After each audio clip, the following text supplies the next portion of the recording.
Hello മച്ചമാരെ, welcome back to Mallu explainer. 6ഓളം college വിദ്യാർത്ഥികൾ, അതിലൊരാൾ നന്നായിട്ട് ചിത്രം വരയ്ക്കും. ഇവനാണെങ്കിൽ ഈ പഴയ ചിത്രങ്ങൾ അതുപോലെ ഡ്യൂപ്ലിക്കേറ്റ് ഉണ്ടാക്കാൻ വളരെ സമർത്ഥനാണ്. ഒരു ദിവസം ഇവർക്കൊരു ഓഫർ വരികയാണ്. ഒരു ചിത്രം വരക്കാൻ 17 കോടി രൂപയാണ് നിഗൂഢമായ ആ വ്യക്തികൾ ഇവർക്ക് ഓഫർ ചെയ്യുന്നത്. പക്ഷെ അതിന്റെ കൂടെ ഈ കുട്ടികൾക്ക് അവരൊരു ടാസ്ക് കൂടെ നൽകുന്നുണ്ട്. ഇവർ വരച്ച ഈ ഒരു ഡ്യൂപ്ലിക്കേറ്റ് ചിത്രം ഉണ്ടല്ലോ, അതിന്റെ ഒറിജിനൽ അടിച്ചു മാറ്റാൻ. എന്താണ് മോഷണം എന്ന് പോലും അറിയാത്ത ഈ 6 പിള്ളേരും അതിൽ പെട്ടുപോവാണ്. അത് യഥാർത്ഥത്തിൽ ഒരു ട്രാപ്പായിരുന്നു. ആരോ ഒരുക്കി വെച്ച കെണിയില് വെറും കരുക്കൽ മാത്രമായിരുന്നു ആ 6 പിള്ളേരും. അവസാനം ഈ പിള്ളേർക്ക് എന്താ സംഭവിച്ചിട്ടുണ്ടാവുക? ഇവർക്ക് പണി കൊടുത്ത ആ ആളുണ്ടല്ലോ, അയാളുടെ യഥാർത്ഥ ഉദ്ദേശം അതെന്തായിരിക്കും? നല്ല രസത്തിൽ കേൾക്കാൻ പറ്റുന്ന ഒരു മോഷണ കഥ തന്നെയാണ്, അതുപോലെ ഒരു ചെറിയ പ്രതികാരവും. അപ്പൊ ധൈര്യമായിട്ട് തന്നെ ഈ കഥ കേട്ടു തുടങ്ങുകയല്ലേ? അപ്പൊ പോകാം കഥയുടെ ഈ മായ ലോകത്തിലേക്ക്. Again welcome back to Mallu explainer. സിനിമയുടെ ആരംഭത്തിൽ തന്നെ ഒരു ഇരുട്ടുമുറിയിൽ ഇരുന്നു കൊണ്ട് ഒരു ചെറുപ്പക്കാരൻ, പഴയ കാലത്ത് ഇന്തോനേഷ്യയിലെ ഏറ്റവും ഫേമസ് ആയിട്ടുള്ള ഒരു ചിത്രകാരനുണ്ട്, വാഡ്ജറ്റ്. അദ്ദേഹം വരച്ച ഒരു പഴയ ചിത്രം അതുപോലെ ഇവൻ റീക്രിയേറ്റ് ചെയ്യാണ്. അന്ന് ഉപയോഗിച്ച ആ ഒരു പെയിന്റ് വരെ അതിന് വരെ ഒരു മാറ്റവും ഇല്ലാതെയാണ് ഇവൻ ഈ ഒരു ചിത്രം വരക്കുന്നത്. അങ്ങനെ വരച്ചു കഴിഞ്ഞ ആ ഒരു ചിത്രം അതിൽ ഒറിജിനൽ ഏത് ഡ്യൂപ്ലിക്കേറ്റ് ഏത് എന്ന് പോലും മനസ്സിലാക്കാൻ പറ്റില്ല. ഇക്കാര്യത്തിൽ ഈ ചെറുപ്പക്കാരൻ പക്കാ പ്രൊഫഷണലാണ്. ചെയ്യുന്നത് കള്ളത്തരാണെങ്കിലും അതിന്റെ ആ ഒരു ക്വാളിറ്റി അവൻ ചെയ്യുന്നതിലുണ്ട്. അങ്ങനെ ഈ ചിത്രം വരച്ച ഈ ചെറുപ്പക്കാരനാണ് നമ്മുടെ കഥാനായകനായിട്ടുള്ള പിക്കോ. പിന്നീട് പിക്കോ വരച്ച അതേ ചിത്രം തന്നെ ഒരുപാട് വലിയ പൈസക്കാര് വന്നിട്ട് ലേലത്തിൽ വിളിച്ചുകൊണ്ടിരിക്കുകയാണ്. ആ കൂട്ടത്തിൽ തന്നെ ഇതെനിക്ക് തന്നെ വേണമെന്ന് പറഞ്ഞിട്ട് എത്ര വിളിച്ചാലും കയറ്റി വിളിക്കുന്ന ഒരു പ്രായമുള്ള ഒരു അപ്പാപ്പനുണ്ട്, പെർമാഡി. ഇന്തോനേഷ്യയിലെ എക്സ് പ്രസിഡന്റ് ആണ് ഇയാൾ. അപ്പൊ ഇയാളിങ്ങനെ വില കൂട്ടി പറഞ്ഞ് അവസാനം ഇയാൾ തന്നെ ആ ഒരു പെയിന്റിങ് സ്വന്തമാക്കാൻ നിൽക്കുമ്പോൾ ഒരു ലേഡി അങ്ങോട്ടേക്ക് വന്നിട്ട് പെർമാഡിയോട് ഒരു കാര്യം പറയുന്നുണ്ട്. സാറേ, ഇത് മേടിക്കാൻ നിൽക്കേണ്ട, സാധനം ഡ്യൂപ്ലിക്കേറ്റ് ആണ്. ആ ലേഡിയുടെ പേര് ഡൈനി എന്നാണ്. ഈ ഡൈനിയാണ് നമ്മുടെ പിക്കോയെ കൊണ്ട് ഇതുപോലെ ഡ്യൂപ്ലിക്കേറ്റ് ആയിട്ടുള്ള ചിത്രങ്ങൾ വരപ്പിക്കാറും. വലിയ പണക്കാർക്ക് ഇതെല്ലാം കൊടുത്ത് അവരെ പറ്റിക്കുന്ന ആളുകൂടിയാണ് ഈ ഡൈൻ. സോ അത് ഡ്യൂപ്ലിക്കേറ്റ് ആണെന്ന് മനസ്സിലായതുകൊണ്ട് തന്നെ പെർമാഡി പിന്നീട് ലേലം വിളിക്കാൻ നിന്നില്ല. അതുകൊണ്ട് മറ്റൊരാൾ നല്ലൊരു തുകയ്ക്ക് 9 കോടി രൂപ കൊടുത്ത് ആ ചിത്രം വാങ്ങുകയാണ്. ഇതേ നേരം അയാളുടെ പൈസ പോയല്ലോ എന്ന് വിചാരിച്ചിട്ട് പെർമാഡി ഉള്ളിൽ അങ്ങനെ ചിരിക്കാൻ കേട്ടോ. ഒരു വൃത്തിയായിട്ട മനുഷ്യനാണ്. ഇതേ സമയത്ത് തന്നെ നമ്മുടെ പിക്കോയെ കാണിക്കുന്നുണ്ട്. അവൻ അർജന്റായിട്ട് ജയിലിലേക്ക് പോവാണ്. പക്ഷെ എന്തിനാണെന്ന് കാണിക്കുന്നില്ല. ഇതേ നേരം തന്നെ അവന്റെ ഉറ്റ ചങ്ങാതിയായിട്ടുള്ള യൂക്കപ്പ് വിളിക്കുന്നുണ്ട്. യൂക്കപ്പും അതുപോലെ തന്നെ പിക്കോ, ഇവർ രണ്ടുപേരും ചേർന്നാണ് ഇതുപോലെ ഡ്യൂപ്ലിക്കേറ്റ് ചിത്രങ്ങൾ വരച്ച് അതിങ്ങനെ വിൽക്കാൻ കൊടുക്കുന്നത്. അതുപോലെ യൂക്കപ്പിനെ കുറിച്ച് പറയുകയാണെങ്കിൽ ഇവൻ എന്താ പറയാ, ഈ കമ്പ്യൂട്ടറൊക്കെ ഉപയോഗിക്കുന്ന കാര്യത്തിൽ ആളൊരു കില്ലാടിയാണ്. ഈ ഹാക്കിംഗ് അതുപോലുള്ള പരിപാടിയൊക്കെ ചെയ്യും. എന്തായാലും യൂക്കപ്പ് ഇപ്പോൾ നമ്മുടെ പിക്കോയെ വിളിച്ചതിന് കാരണം എന്താ വെച്ചാൽ അവര് വരച്ചു കൊടുത്ത ആ ഒരു ചിത്രം ഉണ്ടല്ലോ, അതിന്റെ തുക 50,000 രൂപ കിട്ടിയെന്ന് പറയാനാണ്. പിന്നീട് ജയിലിൽ പോയ പിക്കോ തിരിച്ചു വരുന്നുണ്ട്. ഇതിനുശേഷം അവന്റെ ഗേൾ ഫ്രണ്ട് സാറയെ കാണുന്നുണ്ട്. ആള് നല്ല ആരോഗ്യമുള്ള ഈ കുംഫു, കരാട്ടെ അതുപോലെയുള്ള എന്തൊക്കെയോ കാര്യങ്ങൾ പ്രാക്ടീസ് ചെയ്യുന്ന ആളാണ്. കോളേജിൽ തന്നെ അതിന്റെ എന്തൊക്കെയോ ചാമ്പ്യൻഷിപ്പ് നടക്കുന്നുണ്ട്. അതിൽ വിജയിച്ചു കഴിഞ്ഞാൽ നല്ലൊരു തുക സ്കോളർഷിപ്പ് കിട്ടും. അത് വെച്ച് പഠിക്കാമെന്നുള്ള ഒരാഗ്രഹം കൊണ്ടൊക്കെയാണ് സാറ ഇതിലേക്ക് ഇറങ്ങിയിരിക്കുന്നത്. അതുപോലെ സാറയ്ക്കാണെങ്കിൽ ഈ പിക്കോയുടെ ഉറ്റ ചങ്ങാതി യൂക്കപ്പിന് ഒട്ടും ഇഷ്ടമല്ല. കാരണം പിക്കോ എവിടെ പോയാലും ഇവർ രണ്ടുപേരും ഒറ്റയ്ക്ക് ഇരിക്കാന്ന് വെച്ചാൽ നടക്കില്ല, ഇവൻ എപ്പോഴും കൂടെ ഉണ്ടാവും. അതിനു പുറമെ പിക്കോ, യൂക്കപ്പ് ഇവർ രണ്ടുപേരും ചെയ്യുന്ന ഇതുപോലെയുള്ള തരിയുടെ പരിപാടികൾ ഇതിനെക്കുറിച്ച് സാറയ്ക്ക് ഒന്നും അറിയില്ല കേട്ടോ. അങ്ങനെ ചായ എല്ലാം കുടിച്ചു കഴിഞ്ഞപ്പോൾ സാറ് തിരിച്ചുപോയി. ആ സമയത്ത് പിക്കോയോട് യൂക്കപ്പ് ചോദിക്കുന്നുണ്ട്, എന്താ ജയിലിൽ പോയിട്ട് എന്താവാനാണ്? അച്ഛനെ കണ്ടു, സംസാരിച്ചു. അവന്റെ അച്ഛന്റെ പേര് അൽമാൻസോ എന്നാണ്. ഈ അൽമാൻസോ ജയിലിൽ പോവാൻ തന്നെ കാരണം അല്ലറച്ചില്ലറ മോഷണവും കൊള്ളയൊക്കെ ഇയാൾ നടത്തിയിട്ടുണ്ട്. അവസാനം ഈ അൽമാൻസോയുടെ കൂട്ടുകാർ തന്നെ അവനെ ചതിച്ചു. അവൻ ജയിലിലായി 17 വർഷമാണ് അവന് കഠിന തടവ് വിധിച്ചിരിക്കുന്നത്. അപ്പൊ എങ്ങനെയെങ്കിലും അച്ഛന് ജയിലിന് പുറത്തേക്ക് ഇറങ്ങണമെന്ന് പിക്കോയ്ക്ക് നല്ല ആഗ്രഹമുണ്ട്. പക്ഷേ വക്കീൽ ചോദിക്കുന്നത് ഏകദേശം 2 കോടിയോളം രൂപയാണ്. ആ കാര്യമൊക്കെ അച്ഛനോട് നമ്മുടെ പിക്കോ പറഞ്ഞ സമയത്ത് അച്ഛൻ അൽമാൻസോ പറയുന്നത്, മോനെ, ഇത്രയും കാശൊന്നും നിന്നെ കൊണ്ട് ഉണ്ടാക്കാൻ കഴിയില്ല. ജയിലിലേക്ക് എന്നെ ഇനി ഇതുപോലെ കാണാൻ വരണമെന്നില്ല. നീ പുറത്തു പോയിട്ട് ജീവിക്കുക, എന്നെ കുറിച്ച് ആലോചിക്കുകയേ വേണ്ട. നിനക്കൊരു ലൈഫ് ഉണ്ട്, ആ ലൈഫുമായിട്ട് നീ മുന്നോട്ടേക്ക് പോകും. പക്ഷെ എന്തോ പിക്കോയ്ക്ക് ഭയങ്കര ഇഷ്ടമാണ് അവന്റെ അച്ഛനോട്. അപ്പൊ ഈ കാര്യങ്ങളൊക്കെ കേട്ട സമയത്ത് യൂക്കപ്പ് പറയാണ്, പിക്കോ, നിനക്കൊരു കാര്യം അറിയോ? നമ്മൾ വരച്ചു കൊടുത്ത ആ ഒരു ചിത്രം ഉണ്ടല്ലോ, ഡൈനി, അത് കൊണ്ടുപോയി വിറ്റത് എത്ര രൂപക്കാണെന്നറിയോ? 9 കോടി രൂപയ്ക്ക്. നമുക്ക് തന്നത് വെറും 50,000. പട്ടിക്ക് എല്ലും കഷ്ണം ഇട്ട് കൊടുക്കുന്നത് പോലെ. അതുകൊണ്ട് തന്നെ അടുത്തൊരു വർക്കുമായിട്ട് ഡൈനി വരികയാണെങ്കിൽ നമുക്ക് അതിന്റെ കൂലിയൊന്നും വേണ്ട, വിൽക്കുന്നതിൽ ഒരു ഷെയർ മതി, നമുക്ക് അങ്ങനെ വേണം ഇനി ചോദിക്കാൻ. ആയിക്കോട്ടെ എന്ന് പിക്കോയും പറയാം. ഇതേ സമയത്ത് തന്നെ പോലീസ് സ്റ്റേഷനിലേക്ക് ഒരുപാട് കംപ്ലൈന്റുകൾ വരുന്നുണ്ട്. അതായത് ഒറിജിനൽ ആണെന്ന് കരുതിയിട്ട് പലരും മേടിക്കുന്ന ചിത്രങ്ങൾ എല്ലാം ഫേക്ക് ആണ്. അപ്പൊ ഈ ഒരു കംപ്ലൈന്റ് എല്ലാം എടുത്തുകൊണ്ട് ഒരു ലേഡി പോലീസ് അവളുടെ ചീഫിന്റെ അടുത്തേക്ക് പോകുമ്പോൾ അയാൾ പറയുന്നത്, വെറുതെ ഇതിലൊന്നും തലയിടാൻ നിൽക്കണ്ട, തലവേദനയാവും അവസാനം. എന്നാൽ ലേഡി പോലീസ് അവരെന്തോ ഇതിന്റെ പിന്നാലെ തന്നെയാ തോന്നുന്നു. ഇതിനുശേഷം ഈ സിനിമയിലെ വേറെ 2 പ്രധാന കഥാപാത്രങ്ങളെ കാണിക്കുന്നുണ്ട്. നമ്മുടെ പിക്കോ ഉണ്ടല്ലോ, അവന് സ്വന്തമായിട്ട് വലിയൊരു ഏരിയ, അതായത് വലിയൊരു ഗോഡൌൺ പോലെയുണ്ട്. അതിന്റെ ഒരു ഭാഗത്ത് അവൻ താമസിച്ച് മറ്റൊരു ഭാഗം ഒരു മെക്കാനിക്കിനും അയാളുടെ മക്കൾക്കും വാടക കൊടുത്തിരിക്കുകയാണ്. ആ മെക്കാനിക്കിന് 2 മക്കളുണ്ട്, ഗോഫാറും അതുപോലെ തന്നെ ടക്ടക്കും. നമുക്ക് തൽക്കാലം ടിക് ടിക് എന്ന് വിളിക്കാം. ഈ ഗോഫാർ അവനാണ് ഇതാണ് മൂത്ത ആള്. ഇവന് നന്നായിട്ട് മെക്കാനിക്കൽ വർക്കും കാര്യങ്ങളൊക്കെ അറിയും. അതുപോലെ തന്നെ ടിക് അനിയൻ, അവൻ നന്നായിട്ട് ഡ്രൈവ് ചെയ്യും. ഇവന്മാരുടെ പ്രധാന പരിപാടി എന്താ വെച്ചാൽ രാത്രിയായിട്ട് അച്ഛൻ ഉറങ്ങിക്കഴിഞ്ഞാൽ ഇവിടെ വരുന്ന കാറുമായിട്ട് പുറത്തേക്ക് പോകും. എന്നിട്ട് റേസിംഗിൽ പങ്കെടുക്കും. അന്ന് രാത്രി ഇതുപോലെ റേസിംഗിന് പോയപ്പോൾ ഒരു പണക്കാരി പെണ്ണുണ്ട് ഫെല. പണം കൂടിപ്പോയതിന്റെ കുത്തിക്കഴപ്പാന്ന് തോന്നുന്നു രാത്രി ഒരുപാട് കാശെടുത്ത് അവളെ ഇതുപോലെ വെറ്റിങ്ങിനാകും. അപ്പോ ഇത്തവണ രാത്രി ഫെല ഗോഫാറിനെ പിടിക്കുകയാണ്. എന്നിട്ട് അവനോട് പറയണത്, നിന്റെ അനിയൻ വലിയ ഡ്രൈവർ അല്ലേ, ഒരു റേസിംഗ് നടത്തിയാലോ, അത് നല്ലൊരു തുകയ്ക്ക് ബെറ്റ് വെച്ചിട്ട്. അങ്ങനെ മത്സരം നടത്തുന്നുണ്ട്. ടിക് നന്നായിട്ട് തന്നെ ഡ്രൈവ് ചെയ്യുന്നുണ്ട്. പക്ഷെ എന്താ കാര്യം, കാറിന്റെ ക്ലച്ച് ഡിസ്ക് ഒന്ന് ചെറുതായിട്ടൊന്ന് പൊട്ടിപ്പോയി, കാറ് സ്റ്റോപ്പായി പോയി. മത്സരത്തിൽ രണ്ടുപേരും തോക്കുകയും ചെയ്തു. കയ്യിലുണ്ടായിരുന്ന കാശ് മുഴുവൻ ഫെല കൊണ്ടുപോകുകയും ചെയ്തു. ഇപ്പൊ എന്തായി, ഗോഫാറും ടിക്കും രണ്ടുപേരും സോമനും ശശിയായി. അച്ഛനോട് ഈ കാര്യം ഞാനും പറഞ്ഞാല് രണ്ടുപേരെയും തല്ലി കൊന്നുകളയും. ഇതിനുശേഷം നമ്മുടെ പിക്കോ അതുപോലെ തന്നെ യൂക്കപ്പ് രണ്ടുപേരും ഇപ്പൊ ഡൈനിയെ കാണാൻ വേണ്ടി പോയിട്ടുണ്ട്. അടുത്തൊരു വർക്ക് കൊടുക്കാൻ നിൽക്കണം. ഈ സമയത്ത് നമ്മുടെ യൂക്കപ്പ് പറയുന്നുണ്ട്, മാഡം എന്നത്തെയും പോലെ ഈ വരച്ചതിന്റെ കൂലിയായിട്ട് ഒരു കാശിനി തരണ്ട, പകരം വിൽക്കാൻ വെച്ച ആ ഒരു പെയിന്റ് ഉണ്ടല്ലോ അതിന്റെ ഒരു ഷെയർ ഞങ്ങൾക്ക് തന്നാൽ മതി. ഇത് കേട്ട പാടിന്റെ ഡൈനി ഓക്കെ സമ്മതിക്കുകയാണ്. പക്ഷെ അടുത്ത തവണ നിങ്ങൾ വരയ്ക്കേണ്ട ചിത്രം റാഡൻ സാലയുടെ പ്രസിദ്ധമായിട്ടുള്ള ഒരു ചിത്രമാണ്. ആ ചിത്രത്തിന്റെ പേരും പറയുന്നുണ്ട്. ഇന്തോനേഷ്യയിലെ ഒരു സ്വതന്ത്ര സമര സേനാനിയായിരുന്നു നമ്മുടെ മഹാത്മാഗാന്ധി ഉണ്ടല്ലോ, അതുപോലെയൊക്കെ ഒരാൾ. ആ ആളെ ബ്രിട്ടീഷുകാർ വരച്ചു കൊണ്ടുപോകുന്നതും ആ മനുഷ്യനെ നോക്കി ഒരുപാട് ആൾക്കാർ കരയുന്നതും അങ്ങനെ ഒരു ചിത്രം റാദം സാല വരച്ചിട്ടുണ്ടായിരുന്നു. അതിന്റെ ഡ്യൂപ്ലിക്കേറ്റ് ആണ് ഇപ്പൊ നമ്മുടെ പിക്കയോട് വരക്കാൻ പറയുന്നത്. ഇത് കേട്ടപാട് പിക്ക് പറയണം, ഇല്ല മേഡം, ഇത് വരച്ചു കഴിഞ്ഞ് ഞാൻ പിടിക്കപ്പെട്ട് കഴിഞ്ഞാൽ ഞാൻ ഈ രാജ്യത്തിലെ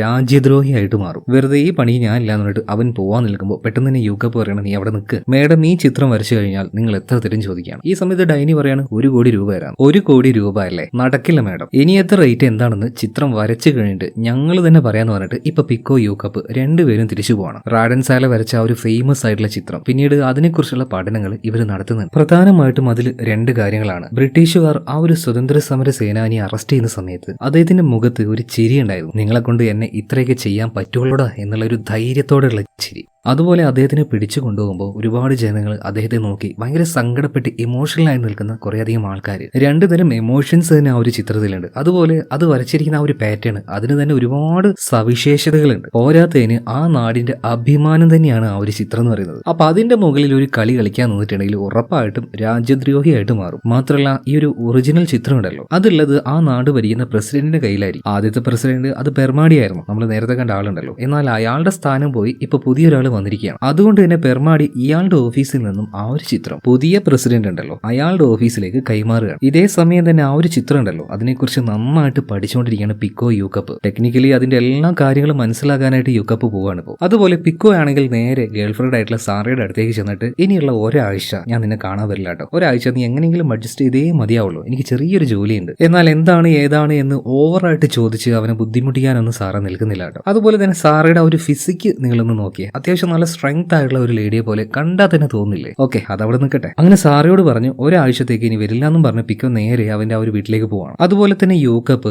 ആ ചിത്രവുമായി ബന്ധപ്പെട്ട് കുറെ വിവരങ്ങൾ കൊണ്ടുവരാന്ന് പറഞ്ഞല്ലേ, അവൻ അത് കൊണ്ടുവന്നിട്ടുണ്ട്. അതെല്ലാം ഉപയോഗിച്ചുകൊണ്ട് പിക്കോ അവന്റെ ആ ഒരു ചിത്രം വരെ അത് ആരംഭിക്കുകയാണ്. ഇനിയുള്ള ഒരാഴ്ച ഭക്ഷണം മാത്രം കഴിക്കാനേ അവൻ സമയം വേസ്റ്റ് ചെയ്യുള്ളൂ. അങ്ങനെ ഒരാഴ്ച കൊണ്ട് ആ ഒരു ചിത്രം വരച്ച് പൂർത്തിയാക്കിയിട്ടുണ്ട്. ഇനി ഇത് ആ ഒരു പഴയ രീതിയിലേക്ക് മാറ്റണമെങ്കിൽ ടോട്ടലി ഒന്ന് ഹീറ്റ് ആക്കിയെടുക്കും. അതിനുവേണ്ടി ഒരു ഹീറ്റർ ഉണ്ടാക്കാൻ യൂക്കപ്പാണ് നോക്കുന്നത്. പക്ഷെ അവനെ കൊണ്ട് അത് നടക്കുന്നില്ല. എന്നാൽ ഇവരുടെ മുറിയുടെ അടുത്ത് തന്നെയല്ലേ മെക്കാനിക്കായിട്ടുള്ള ഗോഫാറും ടിക്കും ഉള്ളത്. അവന്മാരോട് കാര്യം പറഞ്ഞപ്പോൾ അത്യാവശ്യം വലിയ കുഴപ്പമില്ലാത്ത രീതിയിൽ ഒന്ന് ഉണ്ടാക്കി കൊടുക്കുകയാണ്. അതോടൊപ്പം തന്നെ ആ ഒരു പിക്ചർ ഉണ്ടല്ലോ അത് നന്നായിട്ടൊന്ന് ഹീറ്റ് ചെയ്ത് ഒരു പഴയ രൂപത്തിലേക്ക് ആക്കിയെടുക്കുകയാണ്. ഒറിജിനലും ഡ്യൂപ്ലിക്കേറ്റും വെച്ചാൽ അതിലേതാണ് ഒറിജിനൽ എന്ന് പോലും മനസ്സിലാക്കിയെടുക്കാൻ കുറച്ച് കഷ്ടപ്പെടേണ്ടി വരും. അങ്ങനെ ഇതെല്ലാം പൂർത്തിയാക്കി ഇവരിയ്ക്കുന്ന സമയത്താണ് ഒരാഴ്ചയ്ക്ക് ശേഷം സാറ് ഇങ്ങോട്ടേക്ക് വന്നത്. അവള് വന്ന് നോക്കുമ്പോൾ പിക്കോയുടെ കൂടെ തന്നെ യൂക്കപ്പ് ഉണ്ട്. കണ്ടപാട് തന്നെ അവൾക്ക് ദേഷ്യം വരികയാണ്. ഡാ, നീ പറഞ്ഞിട്ടാ കഴിഞ്ഞ ഒരാഴ്ച ഞാൻ ഇങ്ങോട്ടേക്ക് വരാതിരുന്നത്, പക്ഷെ നീ ഇവന്റെ കൂടെ ഒരാഴ്ച ഇവിടെ എന്ത് ചെയ്യായിരുന്നടാ, നിങ്ങൾക്ക് എന്താ വേറെ വല്ല പരിപാടി ഉണ്ടോന്ന് പറഞ്ഞിട്ട് അവൾക്ക് ഭയങ്കരമായിട്ട് ദേഷ്യം വരികയാണ്. പോരാത്തതിന് സാർക്ക് യൂക്കപ്പിനെ കണ്ടുവിടല്ലോ, എപ്പം നോക്കിയാലും പിക്കോയുടെ കൂടെയാണ്. അവളുടെ ആ ഒരു ദേഷ്യം കണ്ട് അവസാനം പിക്കോ പറയുന്നുണ്ട്, സാറ കാര്യങ്ങൾ അങ്ങനെയല്ല, ഇതുപോലെ ഡ്യൂപ്ലിക്കേറ്റ് ആയിട്ടുള്ള ചിത്രങ്ങൾ വരച്ച് വിൽക്കലാണ് എന്റെ പണി. എന്റെ ആ പണിക്ക് കൂട്ടി നിൽക്കുന്ന ആളാണ് ഈ യൂക്കപ്പ്. ഞാൻ ഈ ചിത്രം വരച്ചു കൊടുത്താൽ എനിക്ക് കിട്ടാൻ പോകുന്നത് 2 കോടി രൂപയാണ്. ആ പൈസ വെച്ച് എനിക്ക് എന്റെ അച്ഛനെ ജയിലിന്റെ പുറത്തേക്ക് ഇറക്കാൻ പറ്റും. ഇതെല്ലാം കേട്ട് കഴിഞ്ഞപ്പോൾ സാറ വളരെ കൂളായി മാറുകയാണ് കേട്ടോ. പിക്കോട് പറയാണ്, പിക്കോ എന്നാ പിന്നെ നേരത്തെ എന്നോട് ഇത് പറഞ്ഞുകൂടായിരുന്നോ, എന്തിനും ഏതിനും നിന്റെ കൂടെ ഞാൻ ഉണ്ടാവില്ലേ. സോ അത് കേട്ടപ്പോ പിക്കോയ്ക്ക് ഒന്ന് സന്തോഷമാവാണ്. അങ്ങനെ അന്ന് രാത്രി ഇവര് 3 പേരും അവര് വരച്ച ആ ഒരു ചിത്രവുമായിട്ട് നേരെ ഡൈനിയെ കാണാൻ വേണ്ടി പോവാണ്. എന്നാൽ ഡൈനി മാത്രമായിരുന്നില്ല ഇവരുടെ അടുത്തേക്ക് വന്നത്. എക്സ് പ്രസിഡന്റ് ആയിട്ടുള്ള പെർമാഡിയും കൂടെ വന്നിട്ടുണ്ട്. അയാൾക്ക് വേണ്ടിയിട്ടാണ് ഈ ചിത്രം വരച്ചിരിക്കുന്നത്. എന്നാൽ ആ ചിത്രം കണ്ടപാടിന് പെർമാഡി പറയാണ്, ചിത്രം അടിപൊളിയായിട്ടുണ്ട്, പക്ഷേ നിങ്ങൾ ചോദിച്ച 2 കോടി രൂപ അതിപ്പോ തരാൻ കഴിയില്ല. കാരണം എന്താണെന്നറിയോ, എനിക്ക് വേണ്ടത് ഈ ഡ്യൂപ്ലിക്കേറ്റ് ചിത്രമല്ല, എനിക്ക് ഇതിന്റെ ഒറിജിനൽ വേണം. ഇതിന്റെ ഒറിജിനൽ അത് എവിടെയുള്ളതെന്നറിയോ? ഇപ്പോഴത്തെ പ്രസിഡന്റ് അയാളുടെ ഓഫീസിലാണ്. അപ്പൊ ഈ ഡ്യൂപ്ലിക്കേറ്റ് നിങ്ങൾ അവിടെ കൊണ്ടുവെക്കണം, എന്നിട്ട് ഒറിജിനൽ അവിടെ നിന്നെടുത്ത് നിങ്ങൾ എന്റെ കയ്യിൽ ഏൽപ്പിക്കണം. അതായത് അത് മോഷ്ടിക്കാനാണ് ഇയാൾ പറയുന്നത്. ഇത് കേട്ടപാടിനെ പിക്കോ, യൂക്കപ്പ്, സാറ എല്ലാവരും ഒരേ കാര്യമാണ് പറയുന്നത്. ഞങ്ങളെ കൊണ്ട് നടക്കില്ല സാറേ ഇത്. കാരണം ഇവരൊന്നും പ്രൊഫഷണലി കള്ളന്മാരല്ല, സാധാരണ വിദ്യാർത്ഥികളാണ്. അതുകൊണ്ട് എന്തായാലും ഈ പരിപാടി നടക്കൂല, ഈ വരച്ച ചിത്രത്തിനുള്ള കാശ് മാത്രം തന്നാൽ മതി എന്ന് പറയണം. എന്നാൽ ഇതേ നേരം തന്നെ പിക്കോയ്ക്ക് ഒരു CCTV വിഷ്വൽ പെർമാടി കാണിച്ചു കൊടുക്കുന്നുണ്ട്. ജയിലിൽ കിടക്കുന്ന അവന്റെ അച്ഛനുണ്ടല്ലോ, അൽമാൻസോ, അദ്ദേഹം ഇപ്പൊ ഇരിക്കുന്ന ഒരു ലൈവ് ആയിട്ടുള്ള കാര്യങ്ങൾ. അതിനർത്ഥം എന്ത് വേണമെങ്കിലും ഈ അൽമാൻസോയെ പെർമാടിക്ക് ചെയ്യാൻ കഴിയും. മാത്രമല്ല ഇതിനുശേഷം പെർമാടി ഒരു ഓഫർ കൊടുക്കുകയാണ്. ഒറിജിനൽ ചിത്രം അതെന്റെ കയ്യിൽ വന്നു കഴിഞ്ഞാൽ പിക്കോ, നിന്റെ അച്ഛനെ ഞാൻ പുറത്തേക്ക് കൊണ്ടുവരും. അല്ലെങ്കിൽ ഈ കാര്യങ്ങളൊക്കെ ഇവിടെ നിന്ന് കാണാൻ കഴിയുന്ന എനിക്ക് നിന്റെ അച്ഛനിട്ട് നല്ലൊരു പണി കൊടുക്കാൻ പറ്റില്ല എന്ന് നീ വിചാരിക്കുന്നുണ്ടോ? ഞാൻ എന്തായാലും ഒരു 5 ലക്ഷം നിങ്ങൾക്ക് തരുന്നുണ്ട്. അതുപോലെ തന്നെ ആ പെയിന്റിങ്ങുമായി ബന്ധപ്പെട്ട ഒരു വിവരവും തരാം. ഇപ്പോഴത്തെ പ്രസിഡന്റ് അയാളുടെ ഓഫീസിൽ നിന്നും ആ ചിത്രം മാറ്റാൻ വേണ്ടി പോവാണ്. ഒരു എക്സിബിഷൻ നടക്കുന്നുണ്ട്, അങ്ങോട്ടേക്കാണ് അത് കൊണ്ടുപോകാൻ പോകുന്നത്. അപ്പൊ ഞാൻ തന്ന ഈ കാശും വെച്ച്, ഞാൻ തന്ന ഈ വിവരവും വെച്ച് എത്രയും പെട്ടെന്ന് തന്നെ നിങ്ങളുടെ പദ്ധതി അത് ആരംഭിച്ചോ എന്ന് പറയാണ്. അങ്ങനെ ആ ഒരു പണവും കൊടുത്ത് പെർമാടി അവിടുന്ന് പോവാണ്. എന്നാൽ പിള്ളേര് ആകെ ഷോക്കായി പോയിട്ടുണ്ട്. പന്ന തന്ത എന്ത് പറഞ്ഞിട്ടേ പോയത്, കക്കാന്, അതും പ്രൈം മിനിസ്റ്ററുടെ ഓഫീസിൽ ചെന്നിട്ട്. അതിനു പുറമെ അയാൾ മറ്റൊരു കാര്യം കൂടെ പറഞ്ഞിട്ടുണ്ട്, ഒറിജിനൽ പിക്ചർ അത് എടുത്തു കൊടുത്താൽ ഇവർക്ക് എല്ലാവർക്കും കൂടെ 17 കോടി രൂപയും കൂടെ കൊടുക്കാന്ന്. ആകെ കൂടി പിള്ളേരൊക്കെ കൺഫ്യൂഷൻ ആയി പോവാണ്. അതായത് ഇവർക്ക് കക്കാനൊന്നും അറിയില്ല. ഇവരെങ്ങനെ പോയിട്ട് കക്കും? പിടിക്കപ്പെട്ട് കഴിഞ്ഞാൽ ഒരു 10-20 വർഷം ജയിലിൽ കിടക്കേണ്ടി വരും. നല്ല കാലം, കരിയറും എല്ലാം അവിടെ തീരും. പക്ഷേ ഒരു തീരുമാനം എടുക്കാനുള്ള അവകാശം ഇവർക്കില്ല. കാരണം ഇവരൊരു ട്രാപ്പിൽ പെടുത്തിയിരിക്കുകയാണ് പെർമാടി. എങ്ങാനും ഇവർ നോ എന്ന് പറഞ്ഞു കഴിഞ്ഞാൽ നമ്മുടെ പിക്കോയുടെ അച്ഛനുണ്ടല്ലോ, അൽമാൻസോ, അദ്ദേഹത്തിന് എന്തെങ്കിലുമൊക്കെ പെർമാടി ചെയ്തു കളയും. അതുകൊണ്ട് അവസാനം പിക്കോ, യൂക്കപ്പ്, സാറ 3 പേരും കൂടിയിട്ട് ഇത് ചെയ്യാമെന്ന് തന്നെ തീരുമാനിക്കുകയാണ്. ഇതിനുശേഷം പെർമാടി ചില വിവരങ്ങൾ കൊടുത്തിട്ടില്ലേ, ആ വിവരങ്ങൾ ഇവർ പഠിക്കാൻ തുടങ്ങുക. എന്നാൽ ആ വിവരത്തിൽ പ്രത്യേകിച്ച് ഒന്നുമില്ല. ഏത് കമ്പനിയാണ് എക്സിബിഷന് വേണ്ടിയിട്ട് ആ പെയിന്റിംഗ് കൊണ്ടുപോകുന്നത്, ആ വിവരം മാത്രമേ ഉള്ളൂ. എന്നിരുന്നാലും നമ്മുടെ യൂക്കപ്പ് ടെക്നിക്കലി അത്യാവശ്യം നോളജ് ഉള്ള ആളാണല്ലോ. അതുകൊണ്ട് തന്നെ എവിടേക്കോ ഞോണ്ടി അവസാനം ഒരു കാര്യം കണ്ടുപിടിച്ചു. ഈ ഒരു എക്സിബിഷൻ കമ്പനി ഉണ്ടല്ലോ, ഈ കമ്പനിക്ക് വേണ്ടിയിട്ട് എപ്പോഴും ട്രാൻസ്പോർട്ടേഷൻ ചെയ്യുന്ന ഒരു കമ്പനി ഉണ്ട്. അതായത് പ്രസിഡന്റ് ഓഫീസിൽ നിന്നും ആ ചിത്രം കൊണ്ടുപോകുന്ന ഒരു ട്രാൻസ്പോർട്ടേഷൻ കമ്പനി. എന്നാൽ അതൊരു പഴയ കമ്പനി ആയതുകൊണ്ട് തന്നെ അവരുടെ ഒരു ഡാറ്റയും ഇന്റർനെറ്റിൽ അവൈലബിൾ അല്ല. അവരെല്ലാം മാനുവൽ ആയിട്ട് പുസ്തകങ്ങൾ എഴുതി വെക്കലാ തോന്നുന്നു. അതുകൊണ്ട് തന്നെ അവരുടെ ആ ഒരു ഡാറ്റ യൂക്കപ്പിന് കണ്ടുപിടിക്കാൻ കഴിയുന്നില്ല. അപ്പൊ എന്നാണ്, ഏത് വഴിക്കാണ് അവർ ആ ഒരു വണ്ടിയുമായിട്ട് പെയിന്റിംഗ് കൊണ്ട് പോകുന്നത് എന്നൊരു വിവരം ഇവർക്ക് കിട്ടുന്നില്ല. സോ എന്തായാലും നമ്മൾ ആ കമ്പനിയിൽ കയറി പറ്റണം. മാത്രമല്ല നമുക്ക് നല്ലൊരു ഡ്രൈവറും അതിനേക്കാൾ ഉപരി നല്ലൊരു കാർ മെക്കാനിക്കും ആവശ്യമാണ്. ഈ പരിപാടിക്ക് എന്തായാലും പുറത്തു പോകേണ്ട ആവശ്യമില്ല. 2 ചെക്കന്മാർ ഇവിടെ തന്നെ ഉണ്ട്. ഗോഫാർ നല്ല അടിപൊളി മെക്കാനിക്കാണ്, അതുപോലെ തന്നെ അവന്റെ അനിയൻ ടിക് നല്ല ഡ്രൈവറുമാണ്. അപ്പൊ അവരോട് നമ്മുടെ പിക്കോ പോയിട്ട് കാര്യങ്ങളൊക്കെ പറയുന്നുണ്ട് കേട്ടോ. ഇവന്മാർക്കാണെങ്കിൽ കാശിന് നല്ല ആവശ്യമുണ്ട്, അതുകൊണ്ട് തന്നെ അവരും ഓക്കെ പറയാം. അങ്ങനെ ഇവർ 5 പേരും ടീം ആവുന്നുണ്ട്. ഇനി ഇവരുടെ 5 പേരുടെയും ആദ്യത്തെ ടാർഗറ്റ് അതെന്താന്ന് വെച്ചാൽ ആ ട്രാൻസ്പോർട്ടേഷൻ കമ്പനി ഉണ്ടല്ലോ, അവിടെ പോയിട്ട് അവിടുത്തെ ചില ഡാറ്റാസ് എടുക്കണം. എന്നാണ്, ഏത് വഴിക്കാണ്, ഏത് ഡ്രൈവറാണ് ആ പിക്ചർ പ്രസിഡന്റിന്റെ ഓഫീസിൽ നിന്നും എക്സിബിഷൻ ഹാളിലേക്ക് കൊണ്ടുപോകുന്ന ആ വിവരം തന്നെ. അപ്പൊ അന്ന് രാത്രി തന്നെ ഇവർ 5 പേരും മുഖംമൂടിയെല്ലാം ഇട്ടുകൊണ്ട് നേരെ ആ ഒരു ട്രാൻസ്പോർട്ടേഷൻ കമ്പനിയിലേക്ക് പോകുന്നുണ്ട്. അതെടുക്കാനായിട്ട് അവർ ഉള്ളിൽ കയറിയെങ്കിലും അവർക്ക് ആവശ്യമുള്ള വിവരങ്ങൾ അത് കിട്ടുന്നതിന് മുന്നേ തന്നെ സെക്യൂരിറ്റി ഗാർഡ് ഒച്ചപ്പാട് കേട്ട് അങ്ങോട്ടേക്ക് വരികയാണ്. എല്ലാവരും 4 ഭാഗത്തേക്ക് ഓടി രക്ഷപ്പെടുന്നുണ്ട്. എന്നാൽ ഗോഫാർ അവൻ അത്യാവശ്യം തടിയുണ്ട്, ഓടി അങ്ങോട്ട് രക്ഷപ്പെടാൻ പറ്റിയില്ല. അവസാനം അവിടെ ഉണ്ടായിരുന്ന ഒരു സെക്യൂരിറ്റി ഗാർഡ് അവന്റെ കയ്യിൽ പെട്ടുപോകണ് പാവം നമ്മുടെ ഗോഫാർ. ആദ്യം 2 പെട കിട്ടി. എന്നാൽ അപ്പോഴേക്കും സാർ അങ്ങോട്ടേക്ക് പാഞ്ഞു വരികയാണ്. ഞാനൊരു കാര്യം പറഞ്ഞായിരുന്നു, അത്യാവശ്യം നല്ലോണം ഫിറ്റ് ആയിട്ട് കരാട്ടെ കുംഫു അതുപോലെ എന്തോ ഒരു കാര്യത്തിൽ പ്രാക്ടീസ് ചെയ്യുന്ന ആളാണ് സാറ.